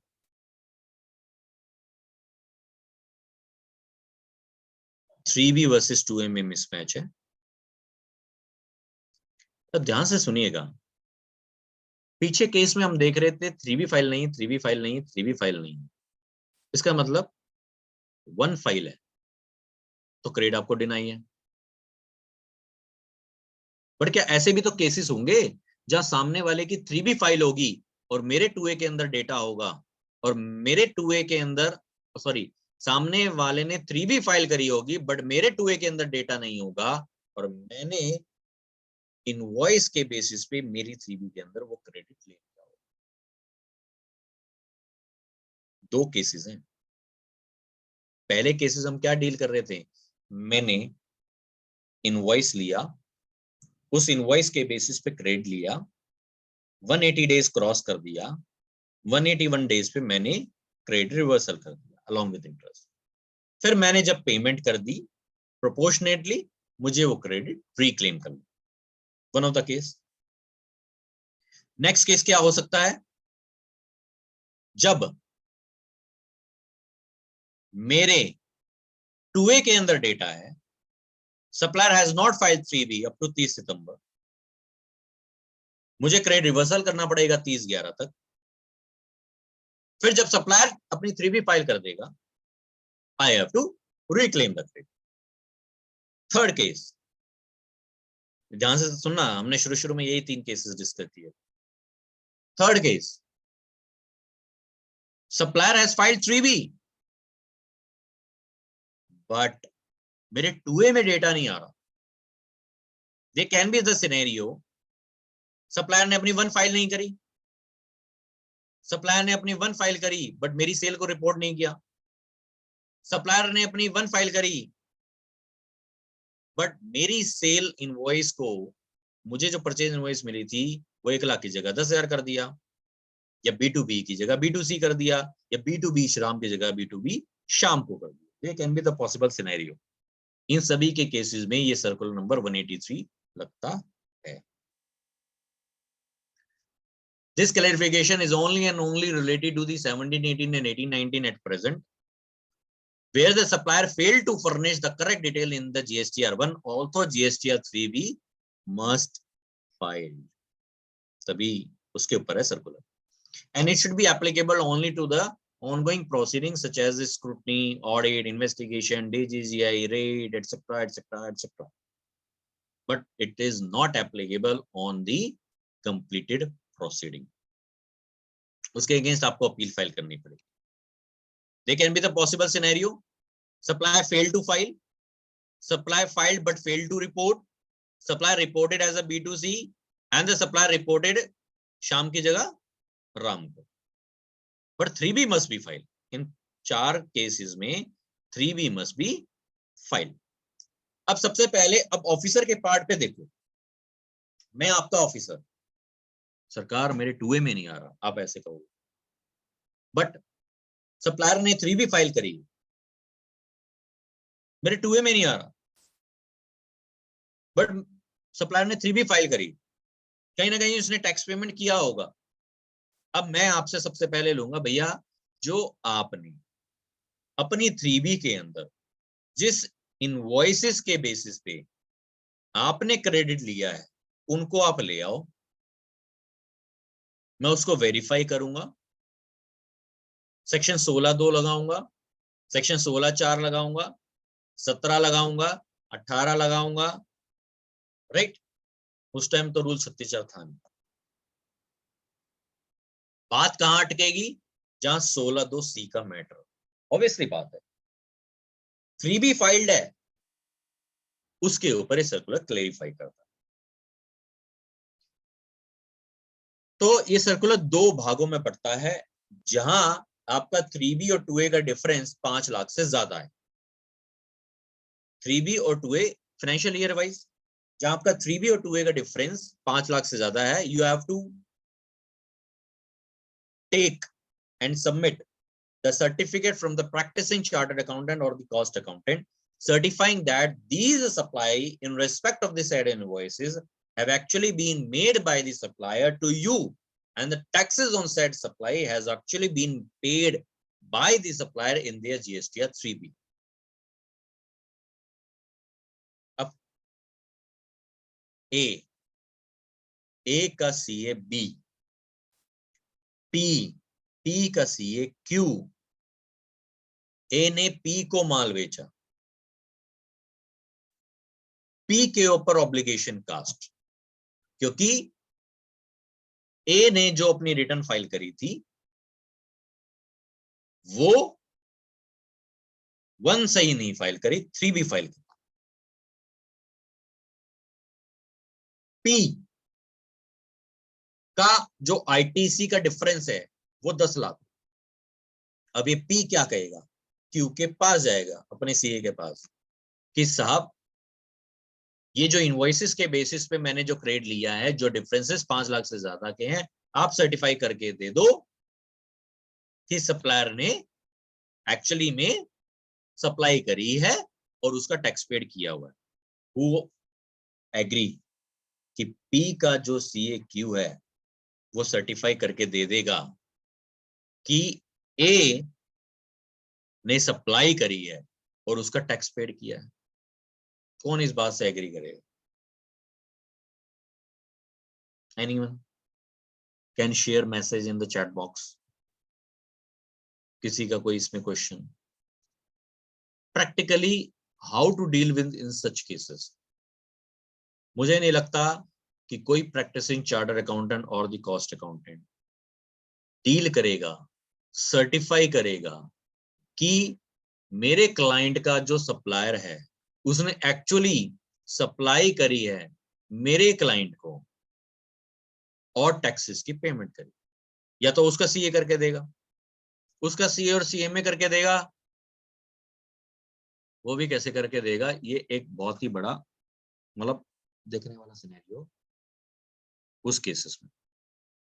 मेरे पास एक आंसर आ गया बहुत बड़ा, नन। नहीं तो जनवरी में जो हुआ था वो हाल इन फ्यूचर भी हो सकता है, जो भी हमने देखा था। जहां मिसमैच आपका 5 लाख तक होगा वहां सप्लायर से आप सर्टिफाई करके दे दो, ठीक है, उसमें कोई दिक्कत नहीं है। अगर सप्लायर होगा, अरे भाई सर सप्लायर होगा तो देगा ना, अब सप्लायर नहीं होगा तो कैसे देगा? One of the example is the death of the proprietor. जो सप्लायर ही नहीं होगा वो सर्टिफाई कैसे करके दे देगा? सेकेंड एग्जांपल, सप्लायर एब्सकॉन्ड, भैया रेड पड़ गई, 2 साल तो उसने सही काम किया, 17 18 18 19 19 20 में वो काम करने बैठा तो उसके यहाँ रेड पड़ गई, वो भाग गया, क्या सप्लायर देगा? तो प्रैक्टिकली ना इसको डील करना एक अगेन डिफिकल्ट टास्क होता हुआ चलेगा। अगेन आई एम रिप्लाइंग कि these circular are only binding on the officers and their departmental itself. It is not binding on the taxpayer. आपको अच्छा लगता है आप अप्लाई करो अपने ऊपर, आपको अच्छा नहीं लगता आप अपील में जाओ और वहां से अपने केस को छुड़ा के रहो। डीवाई बेथल इंडस्ट्री, डीवाई बेथल एंटरप्राइजेस का केस, के इंडस्ट्री का केस, एलजीडब्ल्यू इंडस्ट्री का केस, अराइज इंडिया का केस, चाहे ये सारे केसेस में आपको लगाने ही क्यों ना पड़े।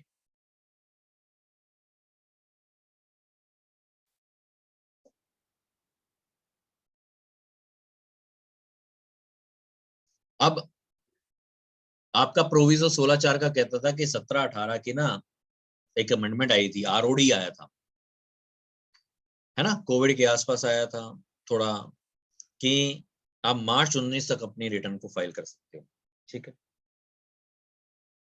ये उससे पहले ही आया था, कहीं ना कहीं 17-18 में कुछ डिफरेंसेस अराइज हो रहे थे। तो क्या होता था कि सितंबर तक आप अपनी अमेंडमेंट कर सकते थे, बट आप नहीं कर पाए। फिर आपने क्या करा, जनवरी में कर दिया, फरवरी में कर दिया, मार्च में कर दिया।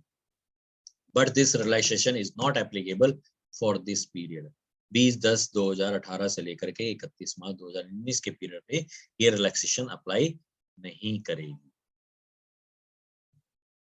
साथ के साथ ये जो सर्कुलर है, ये उन्हीं बातों के ऊपर एप्लीकेबल करेगा जहां आपने जुलाई 17 से सितंबर 18 की रिटर्न आपने फाइल करी होगी, 17-18 की।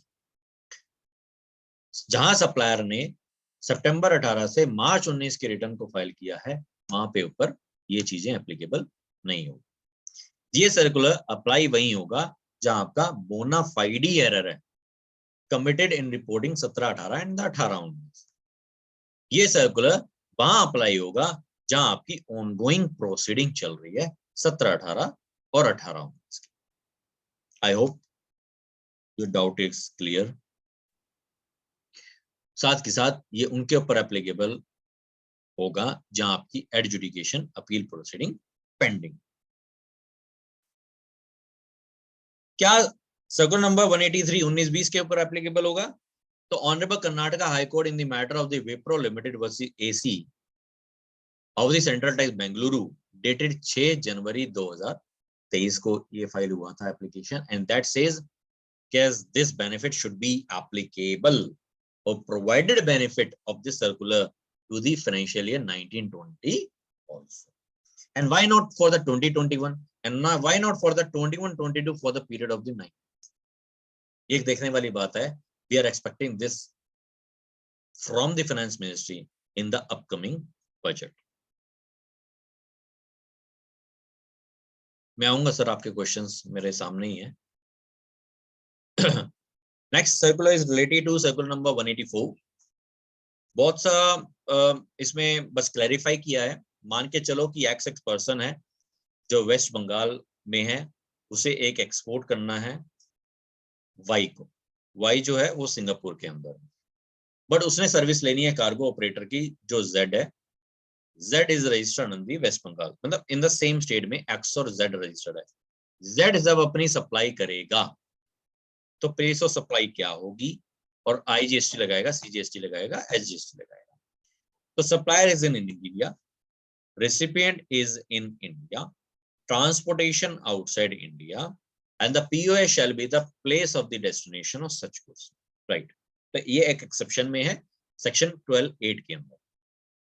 It means the place of supply in above example is the Singapore itself.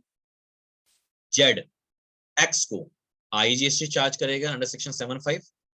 X उस ITC का लेने का हकदार होगा, eligible to take the ITC subject to section 16 and 17, and Z अपनी GSTR1 के अंदर प्लेस ऑफ सप्लाई लिखेगा 96 फॉरेन कंट्री के नाम से इन दियर GSTR1।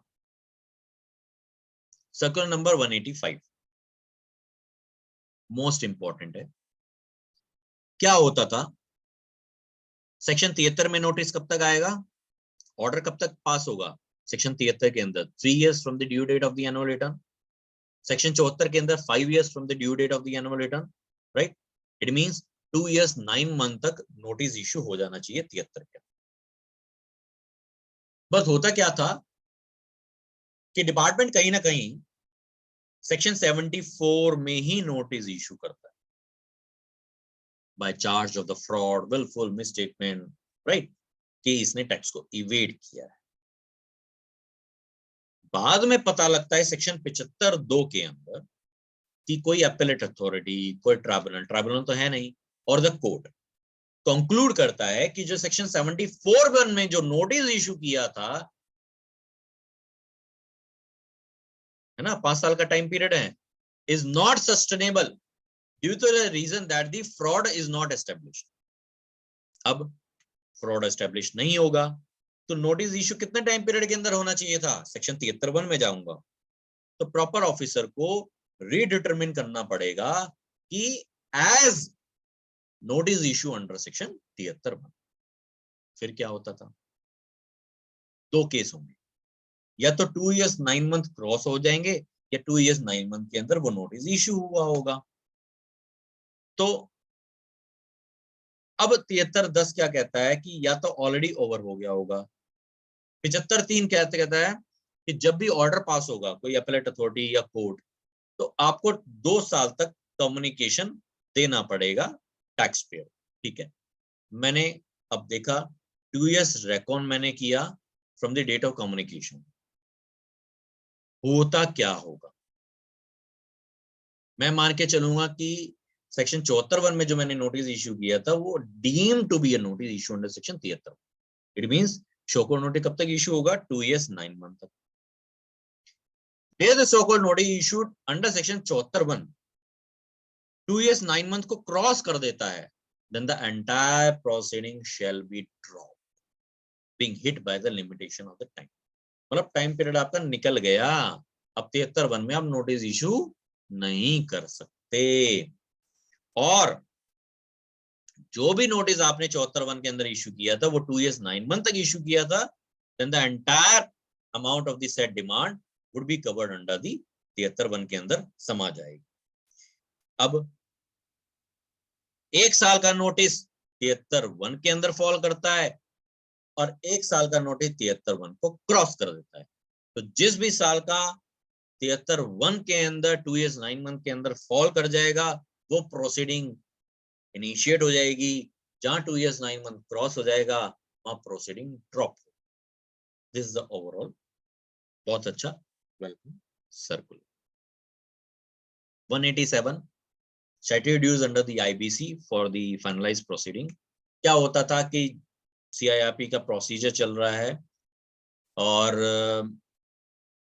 गवर्नमेंट के जो ड्यूज हैं वो as a operation date treat किए जाते हैं।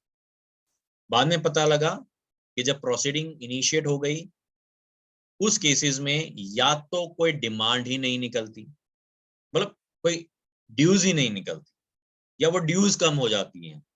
तो सेक्शन 84 के अंदर जो प्रोसीडिंग से रिलेटेड है, that if the government dues against any person, right, are reduced as a result of any appeal, तो वो अमाउंट ऑफ द डिमांड वो प्रोसीडिंग मान ली जाएगी, अदर प्रोसीडिंग के अंदर भी फॉल होती है। एक तरीके से क्लैरिफिकेशन है कि व्हाटएवर डिमांड जो होगी उसके ऊपर DRC 25 का एक इंटीमेशन जाएगा और रिकवरी प्रोसीडिंग उस केस में इनिशिएट हो जाएगी। That's the only clarification. Last but not the least, then we'll take up the question and answer. Rest depend upon the participant कि उनको किस तरीके से अच्छा लग रहा है। Refund by the unregistered person under GST, ये 2 केस मिलेंगे आपको, कैसे आपको एप्लीकेशन फाइल करनी है और कौन से डॉक्यूमेंटेशन की यहाँ पे जरूरत पड़ेगी। सर्कल नंबर 188, क्या होता था कि मैं एक कस्टमर, मैंने एक बिल्डर के साथ एग्रीमेंट किया कि भैया एक फ्लैट बना देना, ये बिल्डिंग कंस्ट्रक्ट कर देना, मैंने आपको 1 लाख प्लस 18,000 रुपए दे दिए। ठीक है,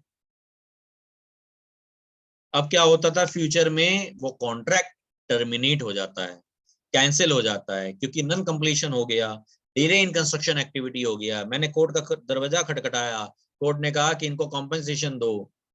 नाउ इनवॉइस इशू आपने किया, मुझसे GST का अमाउंट लिया, credit note period is also over, period for issuance of the credit note, मतलब पेमेंट तो आप करते हो, मान के चलो कि 1 लाख का अमाउंट है, 18,000 कोर्ट ने बोला कॉम्पेंसेशन दो भाई, आधा कॉम्पेंसेशन दो, 50,000 प्लस 9,000 59,000 का कॉम्पेंसेशन दो। साहब मैं क्रेडिट नोट कैसे इश्यू करूं, क्रेडिट नोट का पीरियड टाइम लैप्स हो गया, अब मैं क्या करूं, मैं आपको 50,000 अमाउंट दे, फिर भी आपके टैक्स आपने कितना बॉन्ड यहाँ पे कर लिया, 9,000 का यहाँ पे फिर भी बॉन्ड आपने कर लिया, क्रेडिट नोट इश्यू नहीं हुआ, तो उस केसेस में ये सर्कुलर आया। Supplier may refund the amount to the buyer after deducting the amount of the tax. Second case क्या हो सकता है, long term insurance policy, premium आपने दिया, अपफ्रंट दिया, पॉलिसी सब्सिक्वेंटली टर्मिनेट हो गई, credit note period is also over, right. उस केस में क्या होगा? As a unregistered person you have to apply for the application of a refund under section 54(1). 54(8) क्या कहता है कि जहां भी अनरजिस्टर्ड पर्सन ने इंसिडेंस ऑफ टैक्स बॉन्ड किया है और उसका जो टैक्स सामने वाले को किसी और पर्सन को पास ऑन नहीं किया है, तो refund should be initiated and not be to be credited to the consumer welfare fund. एक नई फंक्शनलिटी हम लेकर के आएंगे, refund for the unregistered person on the portal. RFD1 के अंदर एप्लीकेशन फाइल हो जाएगी, और अगर जहां पे क्रेडिट नोट पीरियड एक्सपायर नहीं है वहां सप्लायर ने अगर credit need for the refund application. Rule आए, अब इसके लिए रूल आए, rule 89(2)(KA and rule 89(2)(KB). 89(2)(KA is related to the construction activity.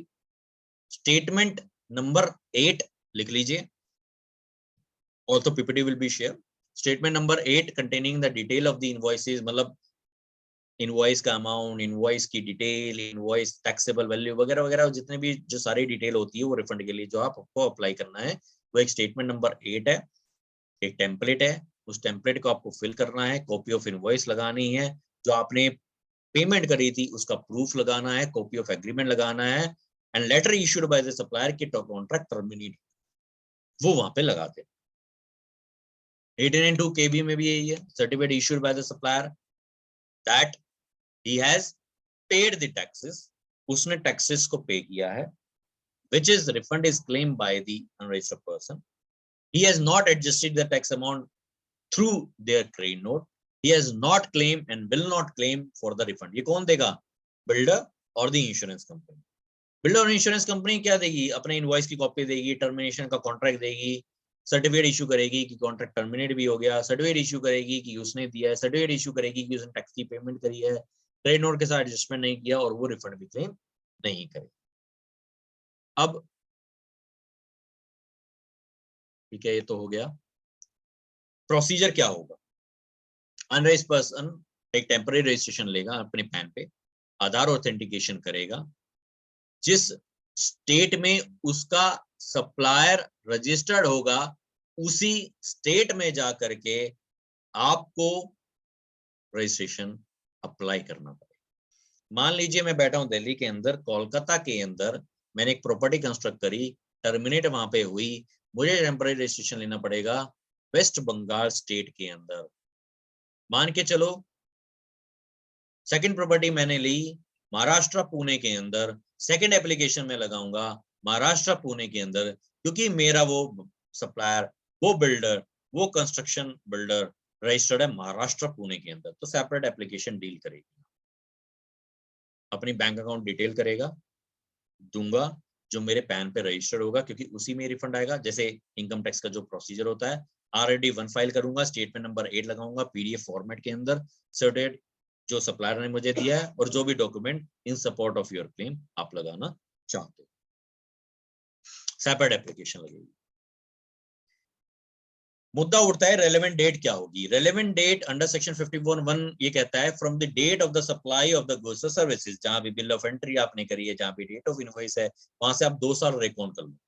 But मेरे केस में क्या है कि पहले कॉन्ट्रैक्ट बनता है, फिर कॉन्ट्रैक्ट टर्मिनेट होता है, तो यहाँ पे क्लेरिफाई कर दिया गया कि date of issue of the letter of cancellation by the supplier is the relevant date reckon for the purpose of the 2 years for filing of the refund application under RFD01।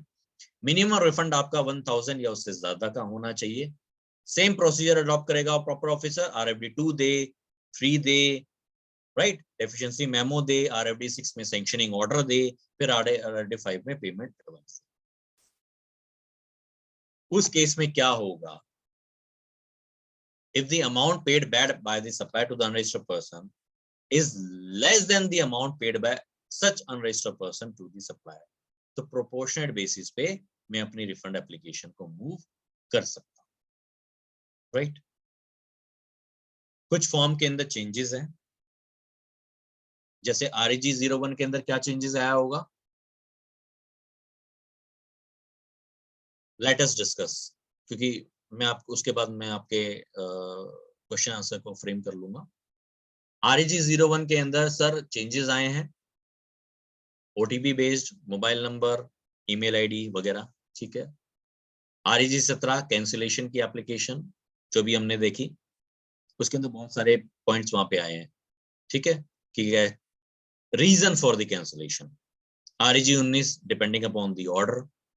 GSTR 1 के अंदर changes है कि e commerce operator के through जो आप supply करते हो ना, उसकी रिपोर्टिंग अलग से होगी, और ई कॉमर्स ऑपरेटर भी उसमें रिपोर्टिंग करेगा अंडर टेबल नंबर 15, 16, मतलब HSN कोड के बाद 2 टेबल और नई इंसर्ट हो गई, जहां पे ई कॉमर्स ऑपरेटर रिपोर्ट करेगा कि रजिस्टर्ड पर्सन ने रजिस्टर्ड पर्सन को कितना बेचा, अनरजिस्टर्ड पर्सन ने रजिस्टर्ड पर्सन को कितना बेचा, रजिस्टर्ड पर्सन ने अनरजिस्टर्ड पर्सन को कितना बेचा, और अनरजिस्टर्ड ने अनरजिस्टर्ड पर्सन को कितना बेचा।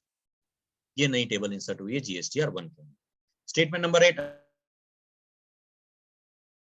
अभी हमने देखा, refund bye unregistered person, right. Form GST APL 01 APL 03W मतलब विड्रॉल की एप्लीकेशन। DRC 01 भी क्या है, 88C, right, 88C। Part A जाएगा, पार्ट बी में रिप्लाई फर्निश होगा। DRC 03 में ऑब्वियसली बात है, इस तरीके से उसके अंदर मेजर अमेंडमेंट आई। DRC 25 अभी हमने देखा, for the purpose of the proceeding initiated under the IBC procedure। ये बाकी मेन चीज हैं जो 48 GST काउंसिल मीटिंग में आई थी। और तो कल कुछ और क्लैरिफिकेशन इनसे रिलेटेड आई थी। रब सलावत, रब गलावत 18% का GST रेट लगेगा, उसको डिफरेंशिएट कर दिया मोलाइसिस से। फ्रेम्स के ऊपर 18% लगेगा। कॉम्पेंसेशन सेस लगेगा जहां आपका SUV sports utility vehicle 1500 CC से ज्यादा की है, लेंथ 4000 मीटर से ज्यादा की है, ग्राउंड क्लियरेंस 170 mm से ज्यादा का है, 22% का सेस लगेगा। पेट्रोलियम ऑपरेशन के अंदर जो आपके गुड्स इंपोर्ट होते हैं वहां 5 और 12% का रेट है। हस्क और पल्सेस, चूनी, चूरा, नील रेट GST लगेगा। क्लैरिफिकेशन आ गई थी, residential purpose unit used for the purpose of the residential premises there would be no GST, but for the purpose of business premises and treatment of that expenditure as a business expenditure in your profit and loss account, then RCF will be payable, right? Incentive to the bank, subsidy not taxable. Threshold limit for the prosecution, although अभी इसका notification आना है, 1 crore से 2 crore हो गया, except for the bogus supplier. Reduction of the compounding amount 50% to 25 to 100%. Although you will feel appreciate that अभी तक GST के अंदर कंपाउंडिंग का एक भी केस नहीं है। Decriminalization of the certain offences, obstructing officers, tampering of the failure to supply the information को यहाँ पे रियायत दे दी। Refund to unregistered person, circular number 188 हमने डिस्कस कर लिया। Facilitate the e-commerce operator for the small business, right? कि small business भी अब चाहेगा तो, या कंपोजिशन पर्सन भी चाहेगा तो इंट्रा स्टेट सप्लाई कर सकता है ई-कॉमर्स ऑपरेटर के थ्रू। हाई सी सेल रेट्रोस्पेक्टिवली यहाँ पे क्लेरिफाई कर दिया। रिवर्सल हमने देखा, रिवर्सल के ऊपर नहीं जाऊंगा। 108, 109 अभी हमने देखा। विड्रॉल की एप्लीकेशन अभी हमने देखी। Non claim bonus to be reduce from the premium amount as a taxable value to charge the GST। Treatment of statutory proceeding जो फाइनलाइज होगी वो मेरी अदर प्रोसीडिंग में कवर होंगी। Cancellation of registration on request अभी हमने देखा, section 12(3) में। Place of supply transportation IGST charge होगा। 91 फॉरेन कंट्री डील करेगा, GSTR 1 के अंदर रिपोर्ट करूंगा। 17, 18, 18, 19 के ऊपर 183 का सर्कुलर अभी हमने देखा। Also, Karnataka High Court, in the case of the Wipro Limited, also specified that this should be applicable for the 19 and our expectation also कि why not for the 20-21 and why not for the 21 for the 9-month period. Redetermination of the demand 75(2) में जहां 74(1) का notice आता है, 73(1) में consider माना जाएगा, but 2 years 9 month का जो पीरियड है वो रेकॉर्ड किया जाएगा from the due date of the annual return. Applicability of the e-invoicing 186 में सर्कुलर में ये क्लैरिफाई किया गया कि जहां भी बैंकिंग कंपनी, ऑब्वियसली बात है बैंकिंग कंपनी इससे बाहर है ई-इनवॉइसिंग से, बट बैंकिंग कंपनी अगर बाहर है बट बैंकिंग कंपनी बुलियन भी सेल करती है, आपको पता ना बुलियन भी सेल करती है, तो बुलियन इज अ गुड्स, तो जहां गुड्स सप्लाई करेगी क्या वहां पे इनवॉइसिंग लगेगा? तो सर्कुलर ने क्लैरिफाई कर दिया कि नहीं, हमने आपको पूरी होल कम्युनिटी से इनवॉइसिंग से ही बाहर कर दिया तो आपके ऊपर ई इनवॉइसिंग नहीं लगेगा। Thank you so much. This is my number and this is my Telegram channel. I hope I will deliver the topic in a better way. You please join our Telegram channel for more your query. अभी मैं आपके question answer ले लेता हूँ, फिर मैं इसको close कर देता हूँ। Kailash Chandra Gupta ji, how it will be check whether supply file 3B और नॉट। सर मैं ये चेक तो कर सकता हूँ कि सप्लाई ने 3B फाइल करी है या नहीं करी, बट मैं ये चेक नहीं कर सकता कि किस इनवॉइस के बेसिस पे उसने टैक्स पे किया, राइट? क्योंकि 3B में लिखा नहीं होता ना। हम तो ये भी डिमांड कर सकते हैं, सरकार ये 3B का प्रोसीजर ही हटा दो, एक जीएसटी रिटर्न लेकर के आओ, उसके अंदर इनवॉइसेस अपलोड हो गए, आउटवर्ड लायबिलिटी जनरेट हो गई, and there should be no amendment, but there should be a genuine cases for the previous tax period. तो उसके ऊपर क्या सरकार लेकर के आती है, it will depend upon. Himanshu Vadhera ji, sir, if registration of a vendor is cancelled with retrospective date and receive as already taken input of old supply, ITC doesn't show in the case of TA2A. Obviously बात है table 8A of GST 9 में भी नहीं आएगा क्योंकि उसका registration retrospectively suspended है due to the many of the cases वो fraudulent activity में involve होगा as per the departmental concern. Sanjeev Gupta sir, if a person deposit RCM for the last 4 years along with the interest due liability due to an audit objection, can he claim the input? It's hard to believe that RCM would not be claimed. But अगर देखिएगा इसके ना ऊपर litigation है, issues है, it is open to the public also.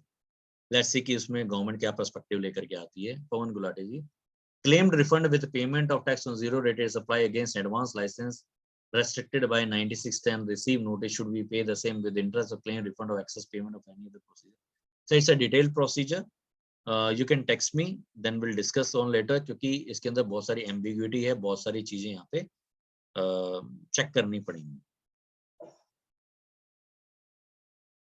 Praveen ji, once again brief on section 184, also show previous slide where you have given example. 184. Let's see, sir.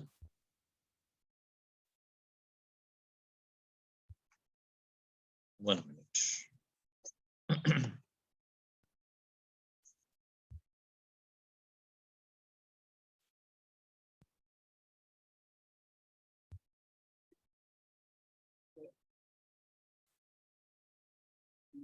So this is the slide.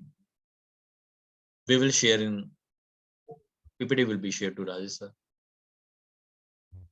Any other question left or any other hand raise so that we can discuss?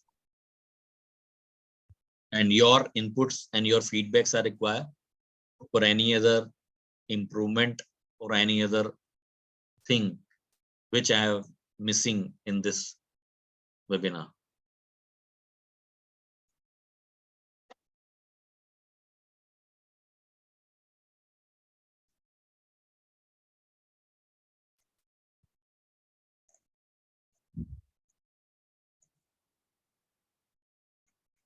Sir कोई question कोई आप एक बार बोल कोई भी sir, आप जो भी क्वेश्चन आए थे आपने ब्यूटीफुली उनको आंसर कर दिया। Yes sir. तो कोई आंसर है नहीं, वो क्वेश्चन है नहीं, सिर्फ एक यही प्रवीण जी पूछ रहे हैं कि आप 184 वाला जरा इनको बता दीजिएगा दोबारा। ओके क्या होता था, फिर वही एग्जांपल लेके चलता हूं कि X और Z एक स्टेट में रजिस्टर हैं और X Z की सेवा लेता है for the air cargo operator जो X एक्सपोर्ट करना चाहता है आउटसाइड इंडिया। इश्यू होता था प्लेस ऑफ सप्लाई का, ऑल्सो सेक्शन 12(8) के अंदर प्रोविजो ऑलरेडी इंसर्टेड है that also specified that the place of supply in that case shall be the place of destination of such good which is the foreign destination. It means Z यहाँ पे charge करेगा IGST, IGST का credit x को मिल जाएगा in their GSTR 3B and Z उस sale को report करेगा in their GSTR 1 through the place of supply as a 96 foreign country report.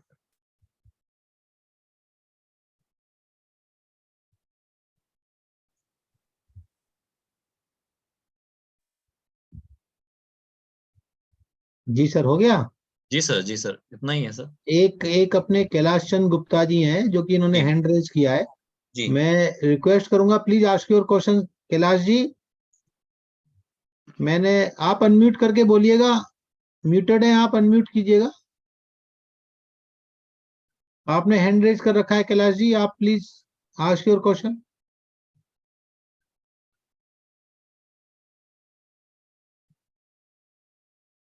Kailash ji मुझे लगता है शायद नहीं पूछ रहे, कहीं बिजी होंगे। और किसी भी मेंबर का कोई क्वेश्चन है तो please post in question answer box और रेज योर हैंड। वैसे तो भाई साहब ने इतना अच्छा बतलाया कि कोई किसी की क्वेरीज ही नहीं है, no sir. Queries at all. Sir feedback is important from the participant. Feedback तो सर आ ही गया ना, देखो कोई क्वेरीज नहीं है तो इसका मतलब वो फीडबैक तो अच्छा कुछ है। भी हो सकता है समझ में ना आए हो या ऊपर ना से ना चलती ना हो। ना नहीं सर, एक उसका भी है सर, 184 में पूछ लिया ना दोबारा, जी इसका मतलब बाकी कुछ समझ में आ गया, सिर्फ 184 में प्रॉब्लम थी, वो मेंबर्स ने दोबारा आपसे पूछ लिया। और 1-2 मिनट देख लेते हैं, नहीं तो फिर यस सर यस। अपन और किसी भी मेंबर के कोई क्वेश्चन है please ask your question.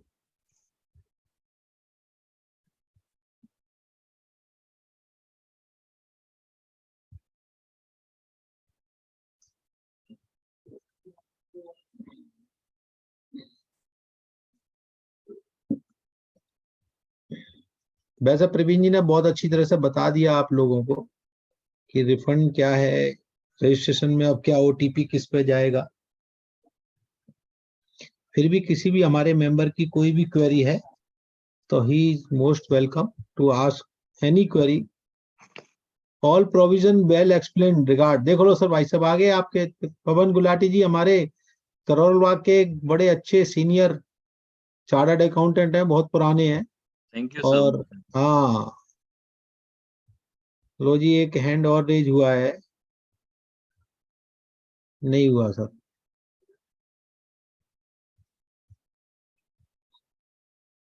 Good session, Rajiv Kumar Jain साहब बोल रहे हैं।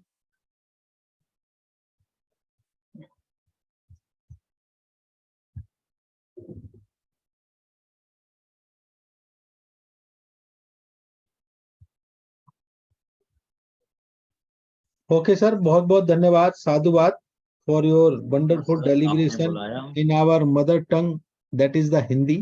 Right sir. और जैसा कि आपने स्टार्टिंग में ही कहा कि I will use both the language, that is the English and Hindi. और मेंबरों को ये नो डाउट आज भी हमारे नॉर्थ में तो हिंदी ही चलती है, हम्म। और ज्यादा चलती है, इंग्लिश तो चलो है ही है, विदाउट इंग्लिश भी कोई वो नहीं है। लेकिन बहुत बहुत धन्यवाद, आपने शुरू से जो भी, जो ड्रेकोनियन जिसको कि हम बोल रहे हैं, वैसे तो ये शब्द उचित नहीं है लेकिन फिर भी मैं यूज कर रहा हूँ। जी जी। और जो कि जीएसटी के लिए बहुत सारे चेंजेज हैं, बहुत सारे चेंजेस। प्रोस्पेक्टिव हैं, रेट्रोस्पेक्टिव तो चलो नहीं है, जी लेकिन ये कैंसिलेशन वाला जो कि है एक बहुत ज्यादा खतरनाक है, कि जी जो कि रजिस्ट्रेशन कैंसिल कर दिया जाएगा, जी और जिससे कि आगे जहाँ जहाँ भी उसकी सप्लाई हुई है, जहाँ इनपुट है, उसमें प्रॉब्लम आएगी। ये भी बड़ी प्रॉब्लम आएगी कि जहाँ आधार कार्ड में, वो सॉरी पैन कार्ड में जी उसी से ही ओटीपी जाएंगे। जी ये भी मैंने बहुत जगह देखा है कि भाई साहब पैन कार्ड में जो नंबर है वो जी। नंबर है ही नहीं आज की तारीख राइट में, राइट। तो ओटीपी कैसे जाएगा। जी जाएगा। बहुत सारे ऐसे लोग हैं जिनकी की भाई साहब मेल आईडी जिन्होंने आज तक एक्सेस ही नहीं की। जी लेकिन अब ये सारी प्रॉब्लम है, लेकिन प्रॉब्लम को सॉल्व जरूर करना पड़ेगा। लेकिन you have very very beautifully detailed deliberate on the subject कि कैसे क्या होगा। आईटीसी की बहुत सारी प्रॉब्लम आपने डिस्कस की कि वो रिटर्न फाइल ना करे, जी मिसमैच हो जाए, आपका नाम रिपोर्ट ना करे, आपकी सेल रिपोर्ट ना करे, रिटर्न फाइल ना करे, तो उस केस में रिसीवर को उसका क्रेडिट मिलेगा नहीं मिलेगा। इसके बाद आपने बड़े अच्छी तरह से फॉर्म्स में क्या क्या चेंजेस हैं, किस तरह के क्या चेंज है, वो भी आपने डिटेल में बताए। रजिस्ट्रेशन के आपने बताई दिए, फिर रीजन फॉर कैंसिलेशन का भी। और I think you have done your work very very very well, and above all, you are a good human being, Thank you. always ready for the cause of the member. And I assure you all the members that if you have any problem, you have already noted his mobile number and email ID. Whenever you feel any problem in the GST, you may directly contact him. He is a wonderful person. Thank He you. will always ready to reply your queries in a due time. थोड़ा सा हो सकता है देर लग जाए, देर ऐसे भी लगती है कि जब आपने क्वेरी पोस्ट की है तो he is not available on Telegram, he is busy, he must be busy in some other work. But whenever he access the Telegram or WhatsApp, whatever the mode you posted your queries, he immediately answered. And with this, sir, thank you very much, and Thank you so thanks much. to all. I assure you all the members that you will get the PPT whenever he will share. I will post you. You may get. Thank you. हमारा अब next 18 तारीख को भी है webinar, जो कि formation of non charitable trust और उसके CSR, उसकी फॉर्मेलिटीज, CSR पर भी थोड़ा सा हम कवर करेंगे। और 2 तारीख को मोस्ट अवेटेड आहूजा जी के साथ हमारा बजट पर भी है 5 बजे शाम को। तो थैंक यू।